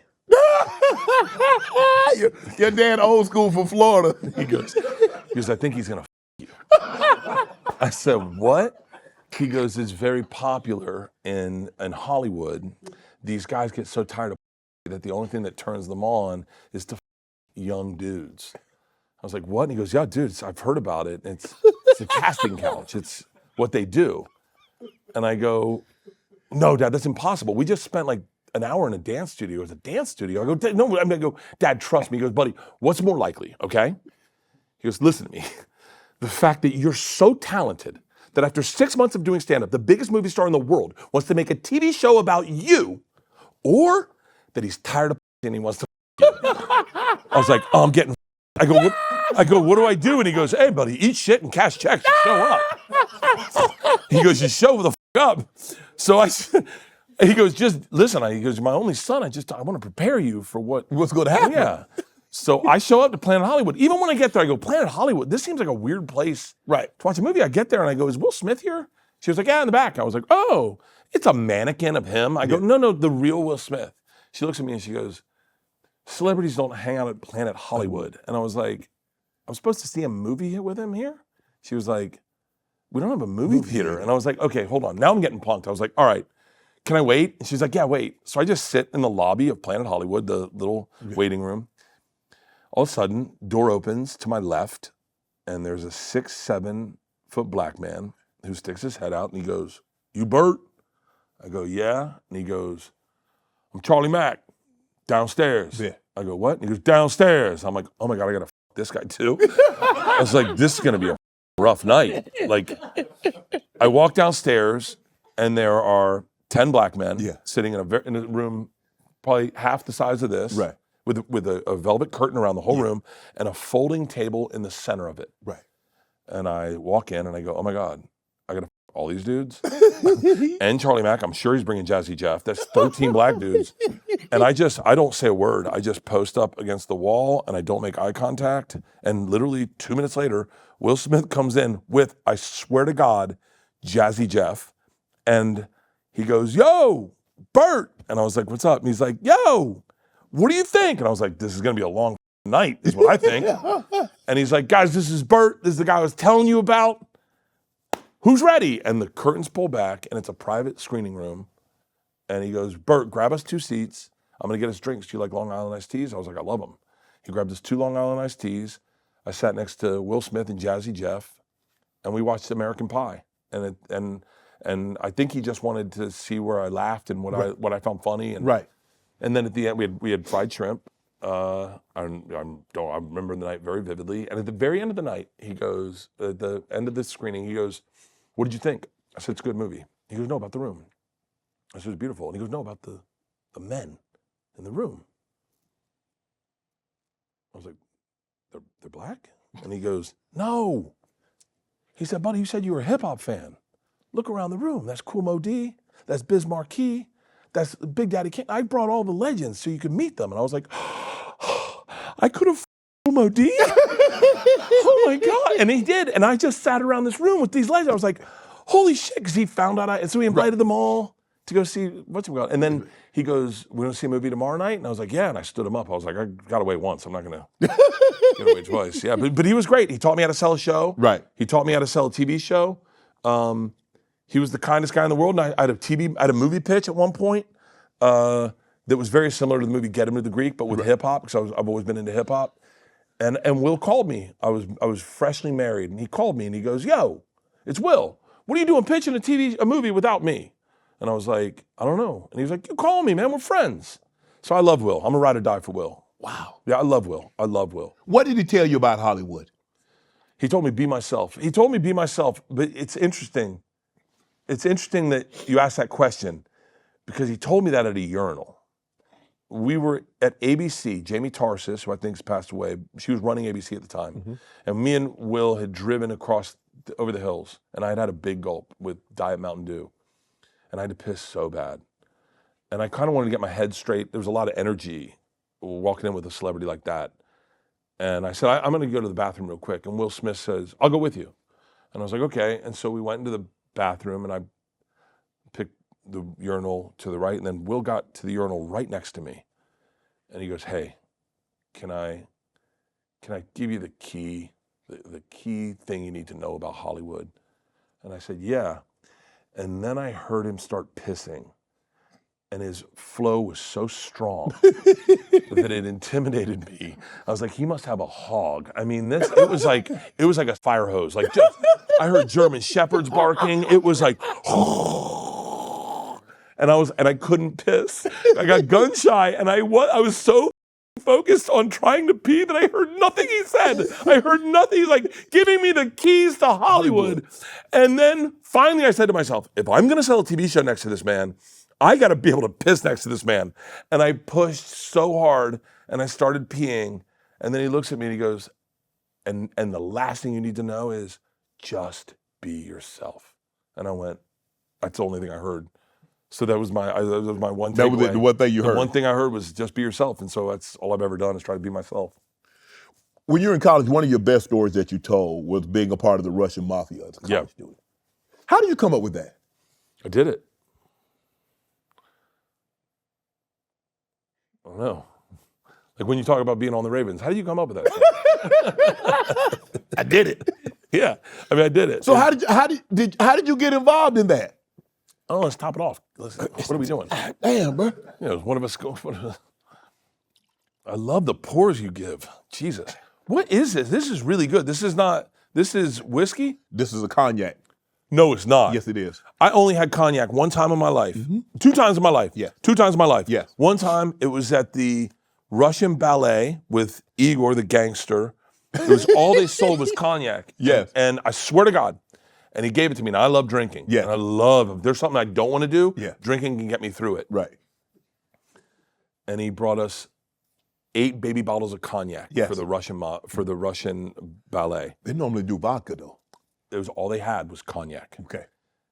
And I took one sip and I almost threw up. The other time I had cognac was Louis the 15th. 13th. That guy too. And it was on my wedding honeymoon, and it was with an Italian mafia guy. Yes. Who took me and my wife, his wife Dawn, and my wife Leanne to dinner at this we were on a private island, and he got Louis the 13th, and I threw it up just outside the restaurant, and I love this, and I've never liked cognac in my life. This is mine. It's a VSOP, very special old pale. aged between 4 and 6 years. In order for it to be a cognac, it has to originate in the cognac region for at least 2 years. So this is a combination between a petite champagne and an uni blanc grape. Each region have their grapes that have a specific taste. Well, What you got? What you got? this is my vodka. Are you Russian? No. And Hold on. we make it in Texas. That's all I know. No, this is my vodka. Is it a potato vodka? No, it's the other one. Yeah, it's our vodka. Take that. That's for you. Okay. But I'm enjoying this cognac. I can't switch to vodka. No, you can't. Because you definitely be throwing up. Yeah. Russian mafia.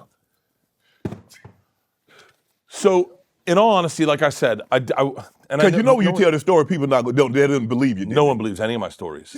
The one that killed me the most out of all of it is like, and it's like the worst moniker you can get. First of all, I'm a storyteller, so my story has to be entertaining first, factual second. Correct. I can't. If you want to hear facts, that's called nonfiction. It's not what I do. Right. I'm a storyteller. It's Correct. based in truth, but it's got to be funny.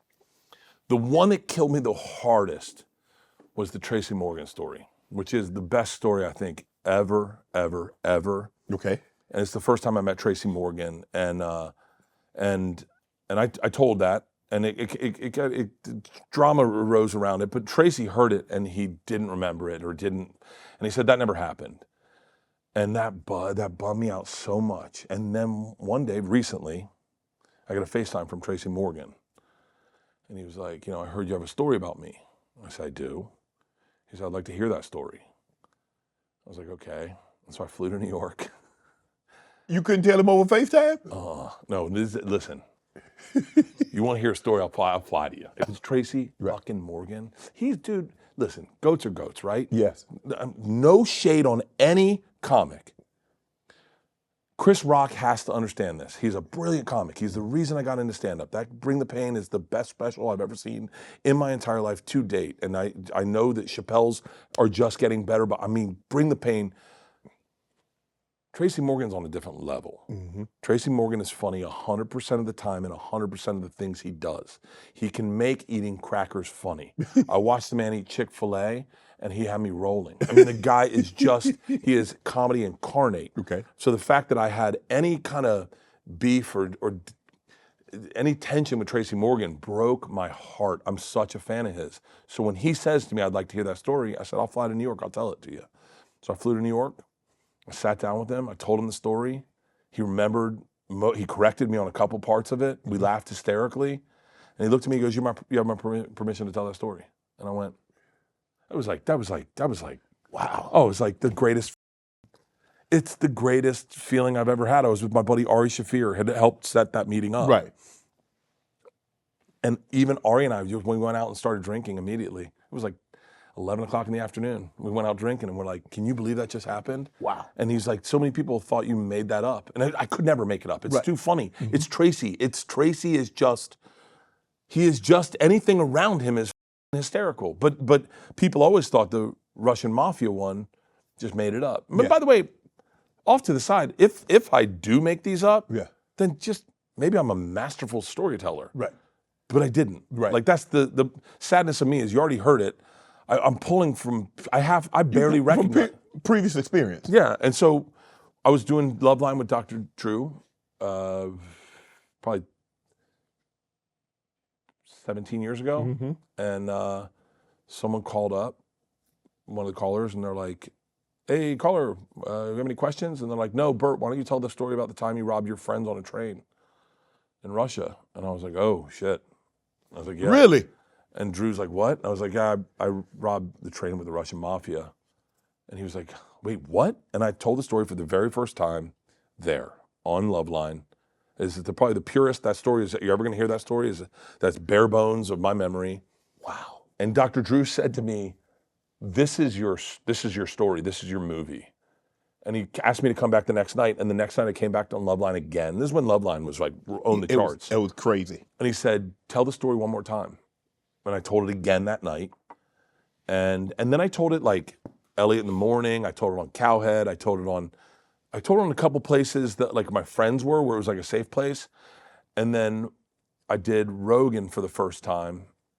And Rogan, and I just casually said, not thinking like, I was like, he was like, you got great stories. I go, well, next time I'm here, let me tell you about the time I got involved with the Russian mafia and robbed a train. And he was like, what? And he called me like a week later. He's like, dude, come on the podcast again. This is old school Rogan. Yeah. You know, this is like when he did it at his house. So I went and I told that story, and he said to me, he said, that's your story. You need to tell it on stage. I was never going to tell it on stage. Right. It's a 13-minute story, 12-minute story. Stand-up comedy should be done in small bites. Long-form comedy was not, no one was doing that. Not Chris Rock, not Katt, and I mean that with respect. Yeah. No one was doing 13-minute bits. Right. Maybe Katt was, I don't know. But, and so I worked on this story. I went to Columbus, Ohio, and I told it the first time there. And then I kept working on it, and it just would bomb, and it would bomb, and it would bomb. And then one day it started getting better, and then one day I found an ending to the story. But yeah, and then here's the funny part. The really interesting part is I thought I'd milked it, right? Yeah. I'd gotten it. I told it on my special. I did a Showtime special. I put it there, and I was like, all right, everyone that's seen it's going to see it. It's got 3 million views from Rogan, 3 million views on this other thing. It's good. And then I posted it December 27th, 2016, I think, on Facebook. Just, like I just took it off my special, posted it. And one of the first people to leave a comment was this woman. And her comment was, it was like the very first comment you'd see. And it was, I was in Bert's Russian class. I was on this trip to Russia. This story's 100% true. He robbed us. And then she tagged everyone in my class in that post. And then they started posting pictures of the Russian trip. And everyone was like, this is and people were just chiming in, direct messaging these people like, this is a true story. And people were like, yeah, this is a true story, he robbed us. And they're like, wait, hold on, do you have a picture of the gangster, of Igor? And they're like, yeah, here's a picture of Igor and Bert arm wrestling. And it became this like big chat thread. Wow. And that story went viral. And that went viral like crazy. I've never had anything like that in my life. I never will have anything like that. I'll never notice anything like that. I mean, the first night was like 3 million views, and the next night's 5 million, then 7 million, then 9 million, 12 million, 20 million, 30 million, 40 million, 50 million. And then all of a sudden it's like every show's sold out, you're going to theaters, then theaters are sold out. And then I kept saying, I'll retire the story when I stop doing bigger venues. Right. As long as my venues are getting bigger, that means it's new people. Right. That have never heard the it. story Heard it for the first time. And then you're doing what, 35,000 at the Gorge, and you're like, well, I guess I'm telling it here. Right. And then you're doing arenas, and I'm on my third arena tour right now, and you're like, but here's the deal. One of my favorite comics in the world is Ron White. His tater salad story is one of the best stories I've ever heard in my entire life, and every time I see him do stand-up, I just want to hear him tell it. It's like there's certain things I like. Yeah, it's like your favorite singer. You want to hear him sing. You want to hear him sing. And it's not cool. It's not supposed to be like that. But like if I see Katt, yeah, and Katt comes up to me right before, and he goes, "Is there anything you want to see?" I go, "Oh my God, can you just do all of Pimp Chronicles?" Or like if Chris Rock's like, "Hey man, I'm going on stage. Is there any joke you'd like to hear?" I go, "Oh, black people versus," What are we talking about? Yeah, I would love to hear that. I would love to hear that in person. Mm-hmm. And so that's how I feel as a comic. I go, I want to make sure they get their money's worth. But you stole a boat. We stole a boat, yeah. We have you not heard stories of the Russian prison? No, hang on. So just so we're clear, this is 1995. So no one knew about what was going on. I mean, communism fell in 88, right? This is 2000. This is 95. Mm-hmm. So there's all we knew about Russians is like they didn't have toilet paper and they waited in line for bread, right? And that's all we knew. Yeah. And then we went over there, and my teacher came back, and she had we flew on a Delta flight. I was in like row 35. I was in the back. I know that sounded like flying in the back of planes. And she sat next to me, and she goes, "I need to show you something." And she undid her pants, and she pulled out an inside fanny pack, and it had cash. I said, "What's that?" She goes, "We're paying off the mafia to keep us safe, and we're all smuggling money in." And I went, this trip just got awesome. I was like, are you being serious? And she's like, yeah. And I'm freaking out. And I was like, oh my God, this is going to be a blast. This is going to be like this. The mafia, and they told us that the mafia runs this city. Yeah. They ran it. There was a magazine, a newspaper out at the time of these two Americans. I wish someone would find it, and it's really fascinating. And they were seeing how much, at one point they said, I wonder if we could put a body in the trunk and get pulled over by the cops. I wonder how much it would cost to pay them off. And it was so little that they're like, by the end, they just had a head on their dashboard. Like, I mean, it was like crazy. It was lawless. Wow. It was lawless. And so we got there and they told us that. They're like, this is lawless. These guys are going to stay with you. They'll walk you to class. Don't go out on your own. Don't go. I mean, you can like explore around the neighborhood, but don't go. It's a different world. And I remember one year, one day, it's the Russian May Day. It's the day everyone goes out on the Kiev River and they go into the Gulf of Finland on boats. And my next door neighbor was the mafia guy, Igor, and I had the room right next to him. And I used to go over every morning and see what's up. And I went over and all his boys were in there, either eating dried fish, drinking Baltikas. And I was like, what's up? He's like, hey, sit down, pойдем, you know? And I was like, hey. And I said, we're going on a boat today. And he's been drinking all night. He goes, no boat. I said, what? He goes, we have no boat. It's the busiest day on the river. How do I get boat? I was like, well, my whole class is in ponchos with wrist seasickness bands on. They think we're going on a boat today. And he goes, I have no boat. And his buddies are like, we have no boat. And I was like, we have no boat? And he's like, no boat. Teacher comes down and is like, hey, are we ready to go on the boat? And then all of them are like, let's go. And they all just grab the cases of beer and the dried fish, and we start walking to the Kiev River, which was like 2 blocks away from us. And all of a sudden, out of an alleyway, comes one of Igor's buddies. And he comes sprinting, goes, Igor, we have boat. He goes, we have boat? He goes, I've got the boat. Igor hits me, he goes, we've got the boat. I'm like, we've got the boat. We get there, and there's the perfect boat. And the best way to describe this boat is like the boat from Sid and Nancy that the Sex Pistols took out on the river and played God Save the Queen. That's the boat. That's the boat. Wow. And it's beautiful. We walk on the dock, we load up, we put beer in there, and the dock master comes down and he's like, gentlemen, I need papers for boat. And Igor's buddy lifts up his shirt, shows the gun, he goes, here are papers. And the guy's like, all right, have it back by 3. And so we stole a boat. Wow. Yeah, and then I remember telling my teacher, I was like, yo, his buddy has a gun. And she was like, oh, that's not good. I was like, no shit. She was like, well, they seem to like you. You hang out with them. And so I hung out with this guy, partied on the bottom of a boat. You plan on going back to Russia? Never. Listen, here's the deal. You know, after the whole Riyadh Comedy Festival debacle, if Putin hits me up and he wants me to do a private show, I think PR-wise, it's not a bad look. Yeah. If Putin, I gotta be honest with you, man, I've always put it out there. All my boys went over to Riyadh. It didn't bother me. Right. I got the offer, but they wouldn't let me perform shirtless, so I passed. I didn't know about their politics. I was like, not shirtless. But if Putin hit me up privately and he was like, yo, I want you to do stand-up. I want you to machine. I'd be like, I'll fucking fly to Russia. You wouldn't be scared? Yeah, I'd be terrified. But I'm still going. It's another story. Yeah. Come on, it's a special. I go to Russia. Absolutely. And then I ride shirtless on a horse with Putin. Do you give advice to young and up and coming comedians? I do, but the best advice is don't take anyone's advice. Right. I have given people advice. I'll give people advice of like how to prepare for a special. Yes.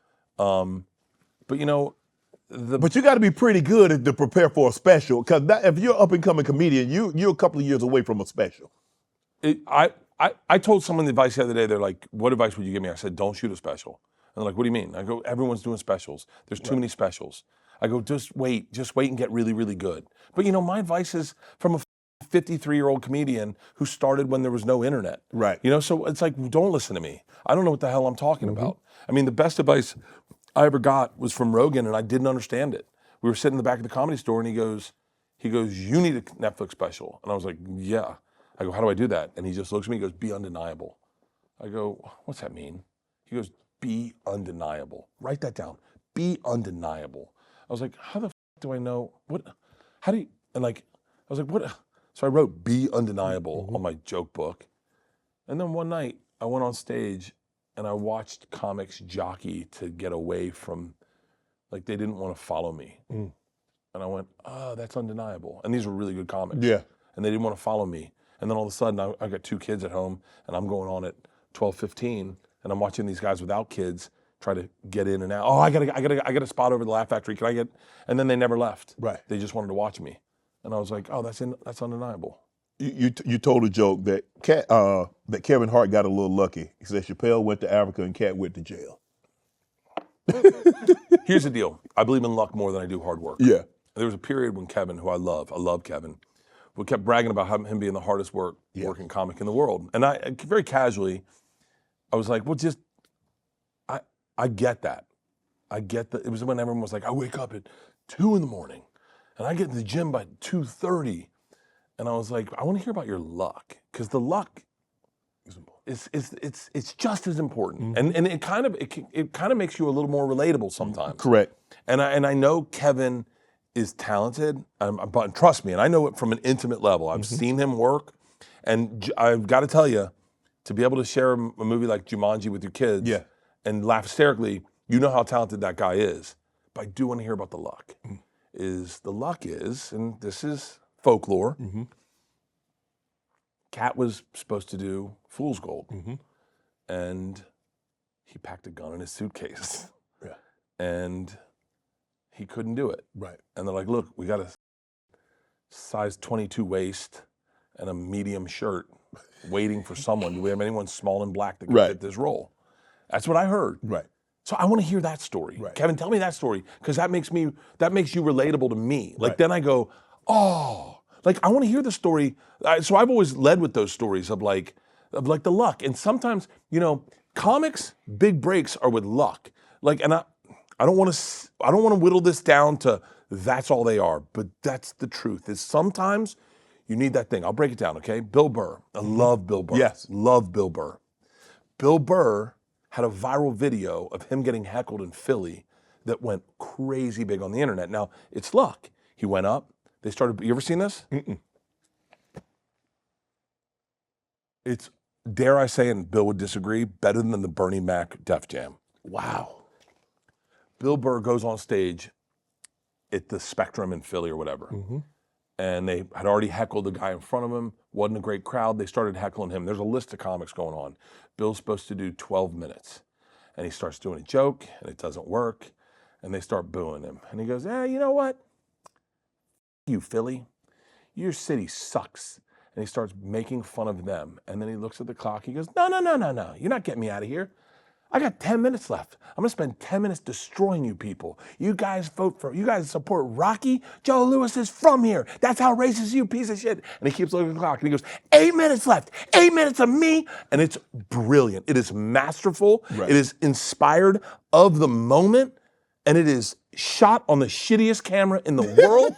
But that story goes viral. And I'm telling you, boom, Jim Jeffries. He's doing stand-up at the Comedy Store in London. Guy jumps on stage, punches him in the head. Jim Jeffries had a manager, Brett Vincent, who was very familiar with the internet. And he grabbed that video from the security cam, posted it on MySpace. Jim Jeffries goes viral for that one moment. Joe Rogan confronts Carlos Mencia on stage. Brian Redband shoots it, posts it. Now, Joe Rogan's moment goes viral, but he gets in a lot of trouble. He gets kicked out of the Comedy Store. His agent drops him. He has to refocus on himself. He starts his podcast. Now look at Joe today. Every comic has that one lucky moment, that one crazy moment that happens to them. And that makes you relatable. If you just tell me you're the hardest working guy in the world, I go, okay. Because there are a lot of people who work hard that don't make it. There's guys watching this right now that are driving to go dig a ditch. Yeah. And they're like, I work hard at this ditch, but where's my luck? Right. I believe in luck more than I do hard work. Wow. You lost it all. Lost everything. Built back up. Yeah. Did you believe you could build it back up? You're like, damn, how did I lose it? What did I do wrong? Where did I go wrong? And if I ever get back in this situation again, I promise you it won't happen again. I wish I was that insightful. No, I was like that. Were you married when you lost everything? So I've never been good with money. I made a ton of money when I was very young. Okay. 26 to 30 years old, I made a ton of money. Yeah. And I mean, I remember one time my business manager was like, "Are you sick?" I was like, "What?" And he's like, "You're spending money like you have cancer." Like, and so I took my wife to Europe. My dating at the time, I took her to Europe. Fly first class. I didn't know $1,300 versus $13,000. Right. And then we get pregnant with Georgia. We're married. I'm like, I say casually, I'm going to take a couple months off to be here for the birth. Huh? I was like, I'll take June and July off, so I'm here for the birth.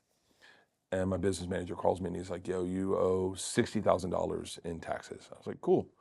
He's like, "We only have $20,000 in your account." And I was like, "Well, where's the rest of the money?" He's like, "You spent it." I was like, "Well, what do I do?" And he was like, "I don't know." And I was like, "What the f-?" I called my dad. My dad laughed. I've never heard my dad laugh so hard. I thought he was having a stroke. And he was like, "This is what it's like to be a man." Right. He was like, "Good luck." He goes, "Figure it out, buddy." And I think those are the moments that define you as an artist also, and define you as a man, is when you go, "All right, time to buckle down, and I'm just gonna do the road, and I'll figure it out." I also am someone that I don't think about money, and I always figure it's gonna show up. Yes. I remember one time my wife was like, we were broke and we had 2 kids, and she got really upset and started crying, and she goes, "I think I'm bad luck." And I went, "What?" She goes, "You have had all this success, and then you meet me, and all the success goes away." I was like, no. Stop. I go, "I have so much good luck that my good luck will overwhelm you, Right. and you're gonna be lucky soon. Don't worry. We're gonna get through this." And I really, honestly, I just always believe money will show up. My wife grew up poor and just when you have that mentality of like always not having, you're afraid money's not gonna show up. And I'm not saying I grew up rich, I didn't, but I definitely didn't grow up poor. Correct. I know you were raised by your grandmother. I had a great relationship with my grandmother, but I didn't, like I grew up with what you'd say is privilege. Right. I just never thought about money, and I just never think about money, and I go, it'll show up, show up. And if it goes away again, it'll show up again. But your wife told you she was $25,000 in debt. Oh, And that didn't deter you. oh my God, I didn't know when you got married you accrued their debt. I remember this is a Take joke. it all on. I was like, "I'm paying for a cruise you went on to sleep with some dude. I didn't know that dude. I'm paying for that?" Oh, dude, it's the only joke I ever wrote that she hated. And I'll tell you now, but she hated that. You told it as a joke, huh? I told her, I said, when we got married, I said, we should have anal sex. And she went, "Why?" I said, "What do you mean, why?" She goes, "Why would you want to do that?" And I was like, I don't know, just maybe to do it. I don't know, why did we want to beat the Russians to the moon? To be there first? I don't know, why? And then I found out we accrued their debt. And I was like, "We should have anal sex." She goes, "Why?" I go, "For $25,000, that's why." She was like, "I don't like that joke, don't ever tell that story." Prenup. Did you get a prenup? No, I didn't have any money. You didn't have any money. When I got married, we had such little money Right. that she paid for the wedding and her family, and I think the wedding was like $1,500. Right. We had it at the church her grandfather owned Right. in Bowden, Georgia. They put up a tent. It was freezing. It was in December. And Who gets married in December? 2 people that are pregnant. 2 people that want to fit one woman that wants to fit in a dress, and another guy's got a baby coming in June. Then my daughter was like, "Wait." One day she's like, "Wait, you guys got married in December. I was born in June." And we're like, "Oh, finally you figured the math out?" Best accident that ever happened. Because, Dave Portnoy told a story. He's like, "Look, my ex-wife still have access to my account." I've heard that. He said, "Look, because when we were struggling and didn't have anything, I was sleeping on her parents' couch and she was helping this. And so you mean to tell me now that I'm prosperous and I'm doing all this, she don't get to benefit any of it?" I was like, "Damn, Dave, that's I don't know how many men are there like you out there." Oh, if my wife and I will never get divorced. I can't imagine that would ever happen Keep in my telling life. jokes, it might happen. Oh. Buddy, I did an interview with Bunny Bunny, Jelly's wife, Jelly Roll. I did an interview with Bunny, and Leanne are close. They're really close. Like they talk a lot. Yes. And I guess I just thought because they talk a lot, I could overshare. Yeah. And I don't know. Sometimes you do a podcast, you forget people are going to hear this. Like Kevin Hart's going to hit me up and be like, dude, what the Yeah. He's like, and Katt Williams going to hit me up and be like, hey, wasn't a gun. That's a bad Katt impression. But, and I overshared in Us Weekly. Did you see this yesterday? Us Weekly covered the whole thing. They're like, Bert Kreischer says he's got nude pictures of his wife that he keeps in a hidden folder. And I was like, I said that? Like, I've overshared with my wife. A lot. This is what I want to know. I'm going to get you out of here on this. The roast. Yeah. When I was a kid and you were a kid, roasts were a big thing. Dean Martin. Yeah. I mean, they had the who's who, and they said some things like, ooh, ooh, and they we kind of became a little bit more conscious and a little bit like, yeah, we probably shouldn't talk like that. But this Tom Brady roast, this was the Dean Martin, this was the Bob Hope, this was all the way back. Y'all let it all hang out. So when Netflix hits you up, there's like, we want to do this roast of Tom Brady. You take it from there. I got the call first, and I said, I'll do it. I'm not good at roasts because I'm a story guy. Right. And so I'm not good at like, a good roast person is either a good misdirect comic. Yeah. You know, like Wendy Liebman was amazing, but like she wasn't a good roast, but a good misdirect comic. Yeah. Or like Kevin's roasting was so good. Yes. Because it's Kevin's voice. Yes. But it's not typical roasting. He just was like, he really put his voice into it. And I said, I'll do it, but I would love to do it with Tom, and I'd love to do something different. And so they reached out to Tom. Tom was like, no, we're not doing this. I go, dude, it'll be great. I think it's going to be big. It's Tom Brady. We get to meet Tom Brady. Yes. And he goes, yeah, but let's, and the big thing Netflix was like, we don't want you to just be one of the roasters, because by the time you go up, all the jokes have been told. Right. We want you to do something different. We want you to do like a Sports Center-esque thing. Okay. And we were like, okay, we'll do that. So we did that. And I remember right before we started, I think Nikki had already gone on and murdered. Oh my God. I mean. Nikki Glaser. Look, everybody was good. Hinchcliffe, everybody, Ross, everybody was amazing. Nikki brought the house down. You have no idea. You have no idea. She brought the house down. Yeah, but I want to interview her. I want to sit down with her. I want her on Club Shay Shay. She is. So I've known Nikki forever. She's like, I'd say a little sister to me. Yeah. She's like an aunt to my girls. My wife and I are is close with her. She's like a little sister of all us comics. Mm-hmm. And when we saw the moment happening with the me no grunk, no not real money, me and Tommy looked at each other and we're like, we're watching someone's life change. Yeah. And we were watching that moment happen. And I think it was Schultz and Tommy, and we were just like, we had a moment as comics. Yes. To know this is going to She's never going to be the same. It's never going to be the same. It's never be the same. Oh. Listen, like I said, everyone did great. Everyone except for Kim Kardashian, everyone did great. Kim Kardashian had a rough set, and I'll tell you what. Come on, man. I'm trying to get Kim on here, man. Ben Affleck, Kim, hold on. I won't shit on Kim. Yeah. Kim took it on the chin and stood there and said, you will not break me. Yeah. Because they booed everybody. She sat there like William Wallace and goes, you can take my life, but you can't take my freedom. Right. I mean, they gutted her. Yeah, they did. But Tom and Ben Affleck had a tough one. Yeah. He went off book and he got lost and he didn't read his prompter. Everyone did great. But Nikki owned that night, and she's owned it. Man, everyone knew she was that great. Everyone's always known she was that great. Right. You're just waiting for that moment, for the moment to rise. My favorite part about that whole evening, I have a couple favorite parts. I have three favorite parts. Right before Tom and I went on, Tom goes, what if we bomb? And I said, we're not going to bomb. He goes, what if we bomb? We're behind the prompter. We're behind the screen. And I go, buddy, if we bomb together. We go down together. I've never felt like I've been to war with a man. But that moment where Tom and I hugged and we kissed on the cheek and then we went in and we had our moment. We did great.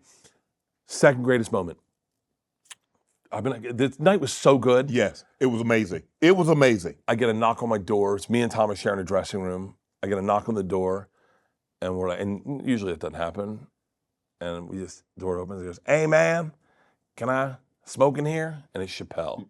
Chappelle's like, I don't know any of these. Can I hang out with you guys? Look, of course. Chappelle's our goat. He's our goat. He's it. And he just sat, smoked, drank. I don't think he ever went and saw the show. I think he just hung out in our green room the whole time. after that, we all get done the show. I see Leanne, my wife. We're walking down the hallway. We're going to the post party. I mean, the craziest moments of like people talking about the numbers of how many people watched it. I mean, people walking by going, dude, there's like 100 million people. The live stream shut down twice. I mean, this is the biggest live stream we've ever heard of. You're all hearing all these moments. Tom Brady is making fun of Gronk, who's making fun of Edelman, who's making Randy Moss. And it's like all these things are happening in this one moment. And we step into the room and it's Nikki Glaser and her parents. And Nikki Glaser sitting with her shoes off, so confused, trying to process what happened for her. She was, and you know, as a comic, you're always insecure. And she goes, "Was it good?" And I went, "Nikki, Your life is never going to be your life's never going to be the same." She was like, "I did good, right?" You're not. She's not. I was like, "Nikki," I was like, "Oh, this is crazy." And then I got a good joke out of the night. Is Gronk came up to me. It's in my last special, Lucky. Right. Gronk came up to me and he goes, "I want to meet two people. Dave Chappelle, my wife, and your wife." And I went, "What?" He goes, "I only want to meet two people here, your wife and Dave Chappelle." I go, "Well, one of them's going to let you down." So I introduced him to Chappelle, and he's like, "Do you think he knows who I am?" I go, "Gronk, everyone knows who you are." Chappelle lights him up. Chappelle's the best. He's like, "Gronk," you know, hugs him. And I bring him over to my wife. I hadn't had this joke until this moment. And he meets Leanne. Gronk's 6'7", and Leanne's, 5'4", 5'5", 55 years old.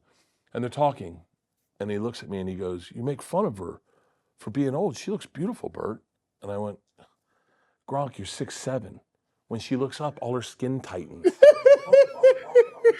And I put that joke in my special. Shout out to Gronk. I go, "Everyone looks beautiful to you. Talk to Roseanne Barr." Shout out to Roseanne. When you do a roast, was there anything off limits? There anything that you couldn't talk about? Yeah, The kid? his kissing his kid, and you couldn't talk about Robert Kraft. But I don't know, but that's not me and Tom Spat. But me and Because Tom, y'all were killing the man. Did anybody know? Obviously, she's been remarried. She's had a child. Did anybody know the extent of which the relationship was with the trainer at the time? No, by the way, I did zero research. Okay. I went in going, we got our bit. It's just making fun of his pregnancy picture, but like. I think some people did, but I don't give a shit. I don't want to hurt. My thing about stand-up is like, I don't want to deal with the bullshit. Right. I don't want to hurt anyone's feelings. And I know that sounds like a weak perspective, but like, if you're paying to come to my show, I don't want to fuck your night up. But in a roast, it's different. It's a roast, it's bad. In a roast, dude, you actually. I did a roast for Jelly Roll and Cole Hauser and Kid Rock are there. Right? Yeah. And so I'm not good at roast, but I'm a good comedian. Right. So if you're gonna f with me, I'm gonna f with you back. Right.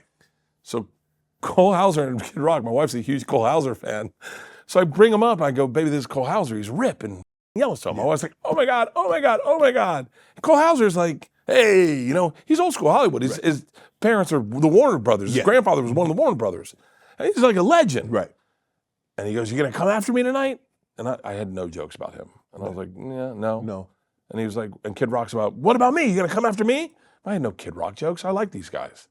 I was like, I had some Jelly Roll jokes, whatever. And so then I write a Cole Hauser joke. Because he said it. Yeah. You gonna come after me. So I was like, I might as well, you want it. Okay, I'm gonna give it so I was like, all right. So I go up on stage. I was like, "Hey, Cole Hauser's here. If you guys don't know that, he's old school Hollywood." And they're like, "Oh, we're in Nashville." I go, "Old school Hollywood means he's Jewish." And Cole Hauser's like, "My grandfather created sound." And I was like, "What are we talking about here?" I go, "What?" And he goes, "My grandfather created sound." I go, "Created sound like we can hear because your grandfather?" And he's like, "No, but his grandfather did create sound in movies, but he's drunk and he's trying to tell me." And then Kid Rock goes and he goes, "I'll f your mom." And I was like, Kid Rock, my mom's, I go, no, I think I called him Bob. I go, "Yo, Bob, my mom's 77 with skin tags. I got money too. I'll pay you to f my mom. And we'll have his grandfather do sound on it." And they came back stage to fight me. I was like, "What the f happening?" I was like, "I thought you said I could make fun of you. I didn't even expect this. I am a fan of yours." They got in my face. He's like, "Yeah, not so funny now." And I was like, "What the f happening?" I was so freaked out. Oh, and then Kid Rock looked at Leanne and goes, "I'm not gonna f you." And I was like, "What is happening?" Roasts suck. You said something big. Hold on. Is your wife from the same hometown as Country Wayne?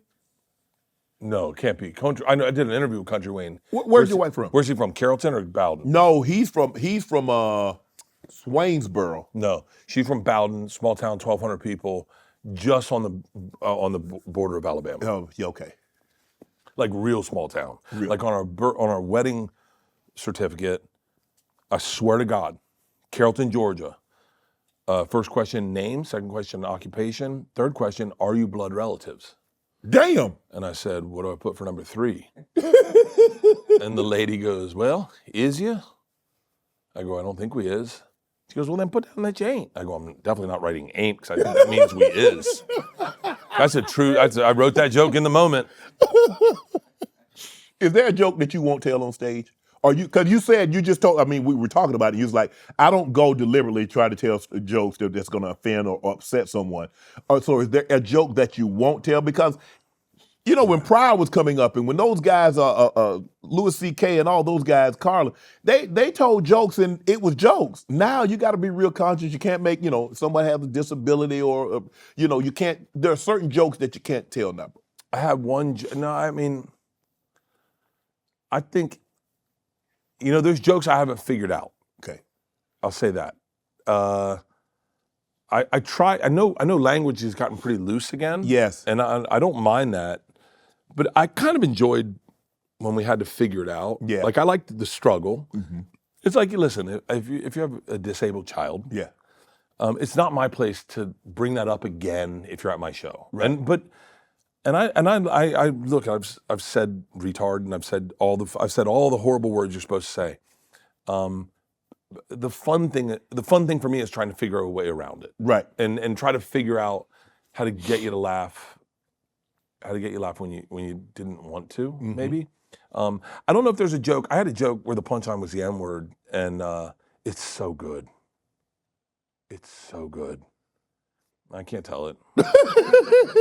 I had a buddy. I won't say his name. I'm not, no shade, but like, I told him the joke, and but didn't, as a comic he could hear it. I didn't say the N word to him, but I knew he knew what it was. Right. He goes, hey, just say, instead of the N word, I'll use the word pancakes. And I was like, what? And he goes, everyone loves pancakes. So just know, guys, in this joke, when you hear the word pancakes, it's supposed to be that. And I did it, and it worked so good.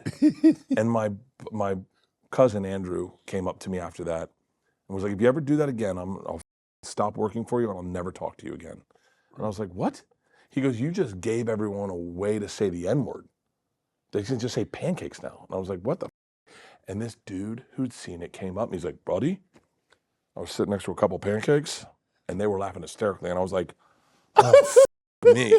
So like stuff like that, it's all a learning curve and a process. But I mean, I wish the joke's so good and it's a true story. It happened. And it's a black guy saying, and if I wish I could find a way. It's such a great story. Right. But just, no. Did you see the interview I did with Katt? A lot of people got upset with me. Why? Because they said I should have stopped Katt. No, that's not your job. That's not your job. Nope. Hey, listen, if a woman wants to put a finger in your ass, you let it happen. Okay? You don't stop her and question her how she was raised. No, listen, when people want to party, you party. Right. Katt Williams is a goddamn legend. One of the best days of my life was when Katt Williams knew who I was. Right. I love Katt Williams. I love Katt Williams. That interview was masterful, and all you were doing was you were just feeding them rope and just saying like, hey, keep lighting it on fire. I got fuses all over. And by the way, it broke the internet. I mean, listen, in this internet, we got Kim Kardashian's tape, right? Yes. I shouldn't have said that because I know we're trying to get her on the show. Yeah, we're trying to get her on the show. But that broke the internet. Yeah, adult film. Adult film. Mm-hmm. Shout out to Ray J. No one mentions him, right? And so, but I've had him on the show. For real? I did. I heard Ray J's a gangster, like the man. Yeah, he is. That's someone I'd like to meet. Yeah. But like that interview broke the internet, and that was like, I mean, what did it feel like for you? I'm curious. Because I know In real time, I had no idea it was doing that. My the people that were sitting, just kind of like the people here are sitting. My producer, CJ, he comes to me, and we wrapped the interview. Now I still had like 20 minutes of questions, but I realized that I'm saying in real time, I said we've gone 2.5 hours, so let's wrap it. No. You could have done 3.5 days. We could have, because I had 20 more minutes of questions, and then he stood around and he asked, I said, "We done?" I was like, "Yeah." I said, "We're good." And then he stands around another hour, just him and his boys, smoking. But CJ looks at me and he's shaking his head. So I'm thinking I said something wrong, or Katt said something wrong. So I put my hand over my mic. I was like, "What's up? What's up?" So I was like, let me take my mic off. I said, "What happened? I mean, did I say something? Did he say something?" He's like, "This is gonna break the internet." I said, "You think so?" Oh, are you being serious? At the time, Steve You Hart, sound like Nikki Glaser going, "Did I do good tonight?" No, because I was like, at the time, Steve Harvey had the most views on Club Shay Shay. He had 8 million views. I said, "You thinking to do Steve Harvey numbers?" He's like, he said it's gonna blow it out of the water. I said, "Really?" I said, "You think it's gonna do 10 million views, CJ?" He said it's gonna do more than 10 million. I said, "CJ, so 15." I said, "We get." I said, if you say more than 10, I said we do 15, we good." He's like, "No, Shannon." He said, "This is gonna break the internet." He said, "They're gonna be talking about this for years." Well, it's interesting. So, and I say this is like, now you are a legend at what you do, but what you do in this space, we were doing, 15, 17 years ago. And 15, 17 years ago, there was not the looks that we get. Yeah. And what that Katt Williams interview was, in my opinion, is what old school Rogan was. When we do Rogan, we didn't know people were listening. Right. And we would talk shit, and we would ruin relationships, and we would destroy friendships. Yeah. And we would, and that is what that was. That was two guys talking as if you didn't know anyone was listening. Right. And it was so beautiful. And Katt's just, Katt. No, but he's so good at like tickling you. Yes. It's like he goes, I read 15 books a day. And then you do the math. I did the math on that. Yeah, he read So, I 3,000 didn't books I did the math. It's impossible. Yeah. Like, and I love Katt. Then I did the math on me. Do you know it takes me 32 days to read one book? Right. No, but reading 24 hours a day. Right. It takes me 32 days to read a 600-page book with this small writing. I did the math on Katt, but it's like Terrence Howard when he goes 1 and 1 equals 4, and you're like, what the? Like, what was that? What did Terrence Howard say? Yeah, but that is, it's a little bit of a troll. Yes. But it's so masterful, and Katt, man, I would love to see the different roles he could have played in life, because he could be a preacher, he could be a therapist. He could be anything. He could be anything. He had crazy He range. came up to me, I gotta tell you this, because this is like one of my biggest flexes in life. We're at a party. Katt's wearing a baklava, what's it called? So your ops don't see you? What's the name? Yes. I don't really A understand. shiesty? I'm not saying that word. Not with what's happening on the Gaza Strip. And that watch guy trying to get his watch back. I don't know, it's like the thing that young black kids wear. Yeah, that's because shiesty. Shiesty. Yeah. It's a balaclava. Balaclava. Where the did you grow up? Africa. Okay. Oh, Africa. Thank you, Bruce. So just as this is out. But it's a bedazzled one. Oh, okay. And it's white, and it matches his white jumpsuit. Wow. Now everyone's going, I heard Katt Williams is at this party, and I'm going, I think it's Evel Knievel over there with the face mask. And now I used to party with Mike Epps a little bit, but I didn't know if he still knew me. All these guys blew up when I was still broke. You still struggling. And then Mike Epps comes up and sees me. He's like, Bert. And I was like, oh shit. I was like, Mike, you remember me? He's like, of course, man. It's great to see you. Gives me a big hug. And I see Katt, and Katt walks up to me. He goes, you a goddamn rock star, Bert Kreischer. I've been trying to take my shirt off for years. They won't even let me wear a vest. And my wife, when like at a slam dunk contest, my wife got up and walked a circle like, Bert, I'm gonna hear about this forever. Katt Williams knows who Bert is. Yeah, Katt Williams is I love that guy. You've been in this thing and you're great at it.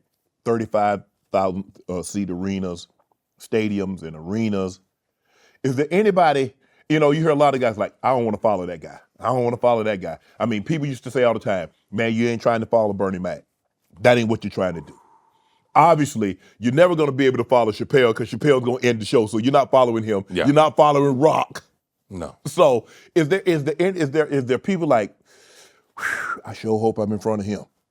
No, I'm gonna tell you, I don't mean this cocky, I'm just be very real. Mm-hmm.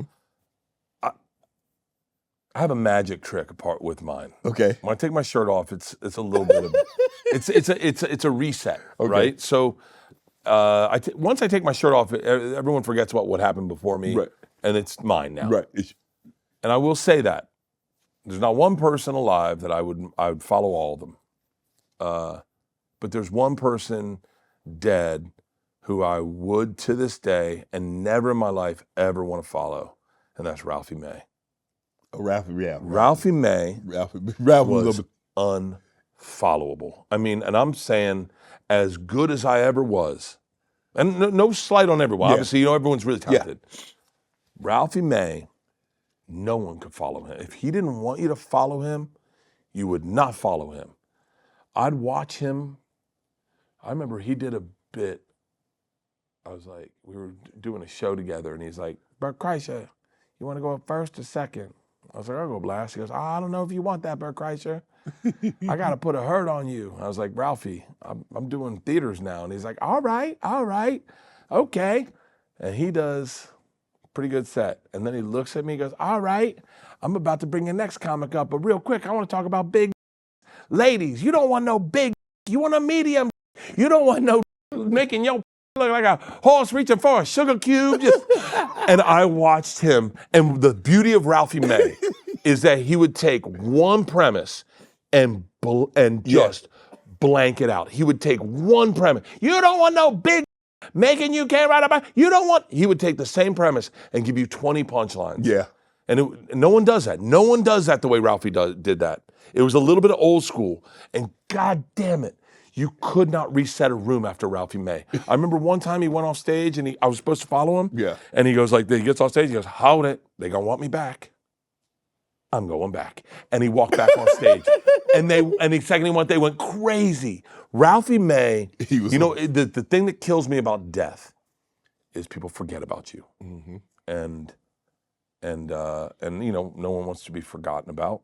People want to live. You die twice. Yeah. You die when you die, and you die when the last person that remembers you dies. Mm. And Ralphie May, it's a travesty that people don't talk enough about how brilliant of a comic he was. He was unbelievable. Man, they got fat bastard out there. You don't think that's offensive to me? What about black bastard? I'm talking so black you throw salt in his face, it looks like deep space. What about Mexican ass bastard with those little baby gold teeth? How you gonna be a grown man with baby gold teeth? Ralphie May was so destructive on stage that I never, to this day, I think about having to follow him, and it just was impossible. Anything you want to promote? Anything you want to talk about? I hope you guys like Free Bert. I mean, that's the truth is like you make a product. It's like training camp, right? Yes. I keep saying this going back to, I'm such a fan of yours. Yeah.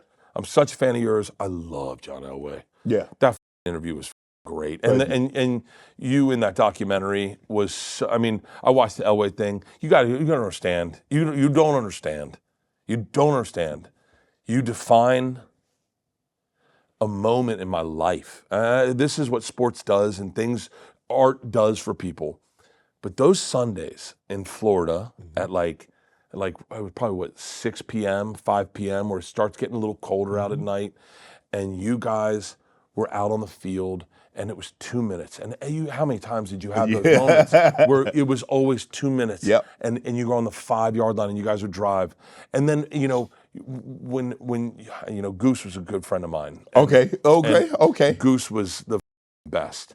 And when you guys did Hard Knocks together, but when I say about training camp is making a TV show is a lot like training camp. It's like you go and you hope you did the work. You did your best you could, but you know, at times you're a little tired. And you hope it all pays off. And with a TV show, you make a TV show and you hope everyone likes it, and that's it. That's it. If you don't, I get it. And if you do, I'm happy. It's not like a special. Like a special, like every special I do, I have the same feeling I have right now. I did Lucky, and I was like, God, I hope people like it. And then I go, well, I just toured it around the world. Right. Everyone loves it. Right. It's gonna do great. And then it was top 10 for like 3 weeks. And I went, of course. Right. Everyone loved it in the room. Do you still get nervous to go on stage? No, not at all. You don't? No. You don't get the butterflies? Because I still got butterflies every time I go out there. I know we practice. I know what I'm supposed to do, but I get queasy. No, not at all. I love it. It's the safest I feel. I don't like flying, so on Sundays my stomach would be a mess all day. All day it would be a mess because I knew I had a 6 a.m. flight the next day because I had kids. I had to get home. Right. The second I heard, ladies and gentlemen, Bert Kreischer, my stomach would disappear, and I was so present, and I had zero anxiety, and I thought cleaner and faster than I ever did. Even doing something like this, like I get excited for this. Yes. There's no nerves about it. It's like I'm such a fan. I'm a fan on so many levels of yours. I'm a fan of, like, I quoted you the other day. I don't buy an expensive watch to tell what time it is. I buy an expensive watch to tell you how expensive my time is. I said that to my kids.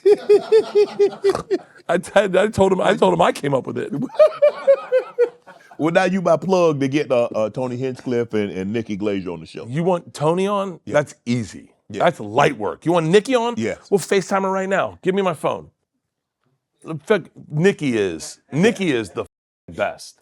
By the way, I always answer FaceTime. Yeah, you seem, that's not what you're supposed to do. FaceTime's supposed to be special. No.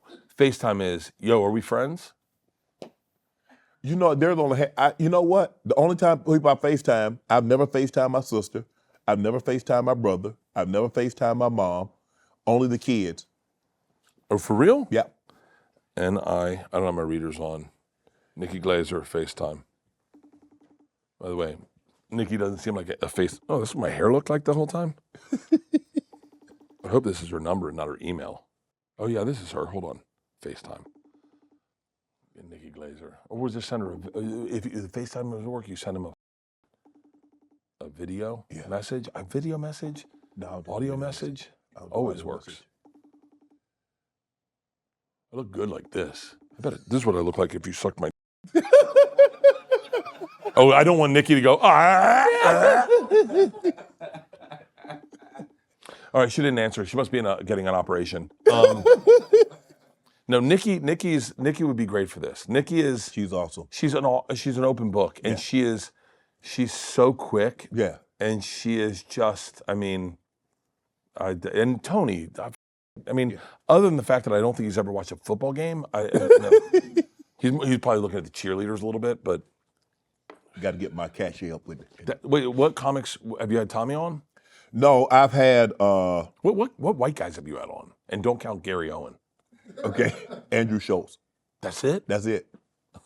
Oh, we've had. No, we've had comedians. You had Elton John on? No, Elton John on. We had what's the CJ?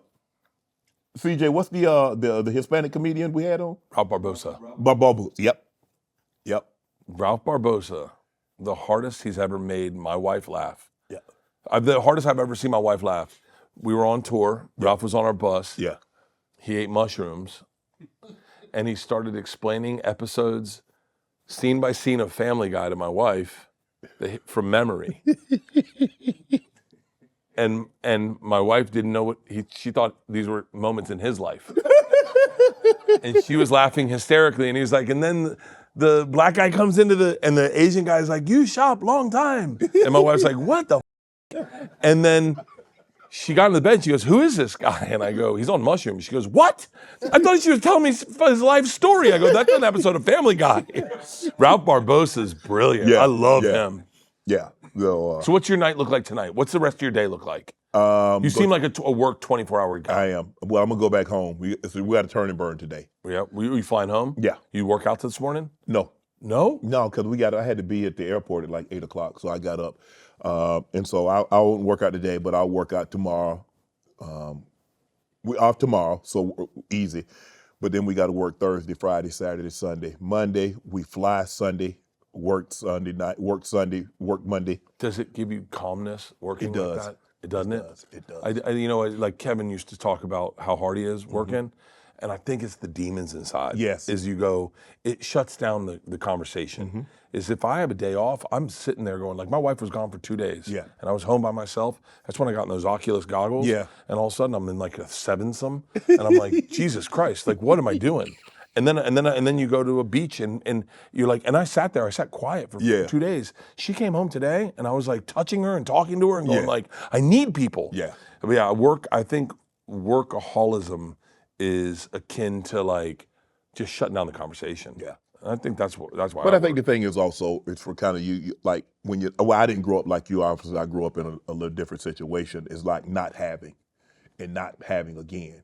So the only way I can make sure I don't end up back in that situation. Let me ask you a question someone asked me the other day. I don't know how much money you have, but I know how much money you probably have and how much money you've had. So your first deal, you sign on. The Broncos. What was your first signing deal? I made $63,000, $73,000. I got $22,000 signing bonus. I was a 7th round draft pick. Okay. What was your first big deal at the Broncos? 90, the end of 93, beginning of 94. I got 700,000 base. I got a $400,000 signing bonus. So what's the difference between that, the security, and then what you have today? Like, is there do you quantify that, say $1 million? Yes. Versus say, I don't know, I'm saying you probably have like $40 million, $60 million. It's, you know what it is now? You know what it is now, Bert? Is that back then I valued things a lot more because I had to work a lot harder for it. Like a watch, I had to wait 2, 3, 4 years to get it. Now I can just go buy any watch I want. So it doesn't have the same meaning to me. So wait, is a watch better then or now? Then. So then, if it's better then, what are we doing? For me, it's for the kids and the grandkids. Okay, so is there a price point where you cover your nut, you take care of kids, you take care of everything, and then you just size down and you go, I want things to mean more. I want to feel, I want to appreciate a steak. You know, the guy asked me today, he said, what was the most money you ever made or something? I don't know, it was a business interview. And I told him, and he said, someone told me I made like $30 million. I was in a hot tub in my house. And like, hey, congratulations, you're like the second highest earning comic in the country. And I was like, cool. I was like, what, for real? And they're like, yeah, you made $30 million last year. I go, I did? And I didn't feel it. Right. I didn't feel it. And I tell you right now, I couldn't register it. Like it didn't feel like a battery when you plug your phone in. Right. It goes, bloop, bloop, bloop, bloop. Like, and I was like, okay, so then what's the point? And I, by the way, the money's not real. I don't, it's just a number on a computer. I don't see it. It's not like Floyd Mayweather who's got it in bags. So then, and I bought 2 ribeye steaks yesterday because I like both of them. But he was like, I don't know which one I want to eat. Right. One's going to go bad. Yeah. And what's the point? Yeah. But I don't know what I would do because I worked so hard. It's the way I was raised is that we had to work because that was the only way for us to get anything. And now I feel so worthless. I feel useless. I feel so unimportant if I don't work. I've got to. Okay. And by the way, and I apologize, I'm doing this to you. No. But like, how important is relevancy to you versus money? Like if people stop saying, man, Club Shay Shay is incredible. How important is relevancy? Because that's an important thing with comedy, is when I started getting successful, I watched people that I was passing start hating me. Yes. And it bothered me. It bothered me. It bothered me. It bothers me because I don't know what I did, because I understood when I played football that the opposing team, the Steelers or the Vikings or this team, the Kansas City or the Raiders, I understood their fans hating me. They got a reason to. but I didn't understand, and it took me a while.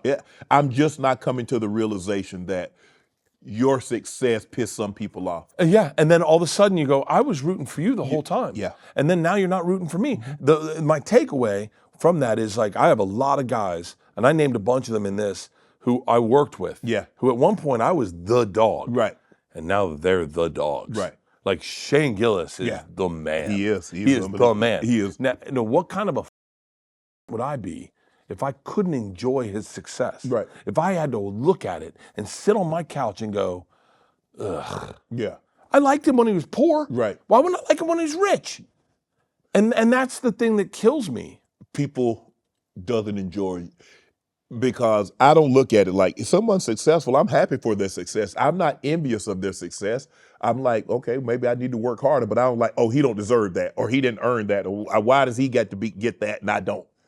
I'm not. That's a loser's mentality. It is. And when I saw Beautiful Dogs, Shane's special. I only Shane sees a friend of mine. Yeah. But I saw Beautiful Dogs, and I'd never seen it in front of the stage because I was always backstage when he did it. Yeah. So I never saw any of his facial, any of that. Yeah. I watched it on TV. I was on the treadmill, and I doubled over. I was like, this is brilliant. Yeah. Now, do I look at that and go, dude, I got to work harder? Of course. But do I look at that and go, oh, him? No. Yeah. What kind of loser looks at that? And I think that's the hardest part about getting successful, is to watch the people that just start hating you because you succeeded. Yeah. It sucks. It sucks. It's really hard. People that you were cool with, and all of a sudden they saying snide things, and they're kind of like rooting and hoping for your downfall. But you have it intimate. I only had it one time. You have it intimately as you come in, 7th round draft pick. You come in as a backup, and then you take that guy's job, and then you're sitting in the locker room, and he's and you're naked in a shower, and he's seeing you. Right. What's that like? But you know, the thing is that the reason why I was able to do so well in the locker room, because I started out as a guy that wasn't the guy. Hey, whoa. You just explained my career. Yes. The reason I've done so well is because at 43 years old, I got fired from Travel Channel, and I was in the hallway at the Comedy Store, and I wasn't the guy. And people would talk to me and do this. And I don't know if you ever had this happen to you. They talk to you and they go this. Yeah. Hey, give me 1 second. I'm gonna go talk to someone. And I'd walk and I'd turn around, and Sebastian Maniscalco was behind me, and they were like, "Oh, he just left me to talk to Sebastian." And that's that survivor's remorse we're talking about. Is I was that guy. So then when I went back to those clubs, and I was like, I'm not gonna do that to people, because that happened to me. Yes. When you're an underdog, and I've always thought the underdog is the better path to have, the one that no one sees it coming, the Cinderella story, come from out of nowhere. That's the story I want to be. I don't want to be the Tom Brady's a good story. Yes. In the late, yeah, he was a 6th round draft pick, 192nd. Nobody gave him an opportunity, and he came all the way up. I mean, I should be what a lot of people aspire. I grew up in a 1,000 square foot cinder block home with no indoor plumbing, no running water. Went to Savannah State, worked with 2 Winn-Dixie Piggly Wiggly bags with all my belongings, and made it from an HBCU all the way to the Hall of Fame. Okay, now I get on television. I don't have a media degree. I'm not classically trained in television. And to work my way up. Shannon, no one in media in 1995 would have ever hired you to speak on camera. Right. That's the truth. Yes. Everything you do does not make sense. Yeah. But for whatever reason, man, I love it. And that's the thing. That perseverance is the underdog has to believe in itself. Yes. And I tried a lot. I went to a speech pathologist and don't ever. Once I saw Charles Barkley with a heavy Southern colloquial dialect. Yes. And he can be unapologetically Charles Barkley. I said, why am I trying to be like Ed Bradley? Because I had my producer at CBS send me every interview Ed Bradley had ever done. I watched Greg Gumbel. I watched these affluent black men, and I felt that's how I was supposed to be. No. But that's not what they hired me to be. No. And then once I embraced who I was, dude, you're a legend. You're a legend. And listen, Barbara Walters. yes. Look, I have a speech impediment. I don't know if you can catch it, but it happens all the time. You can see it. I tried to get rid of it. I can't get rid of it. It's the way I talk. Dude, I think it's endearing. I think you're a legend. It has been an honor and a privilege to sit here and drink a bottle of Cavassier with you. Shay Bella Portier. We're going to send you home with a bottle. Please do. Appreciate you. Bert Kreischer, ladies and gentlemen. All my life, been grinding all my life. Sacrifice, hustle, pay the price. Want a slice, got to roll the dice. That's why all my life, I've been grinding all my life. Look, all my life, been grinding all my life. Sacrifice, hustle, pay the price. Want a slice, got to roll the dice. That's why all my life, I've been grinding all my life.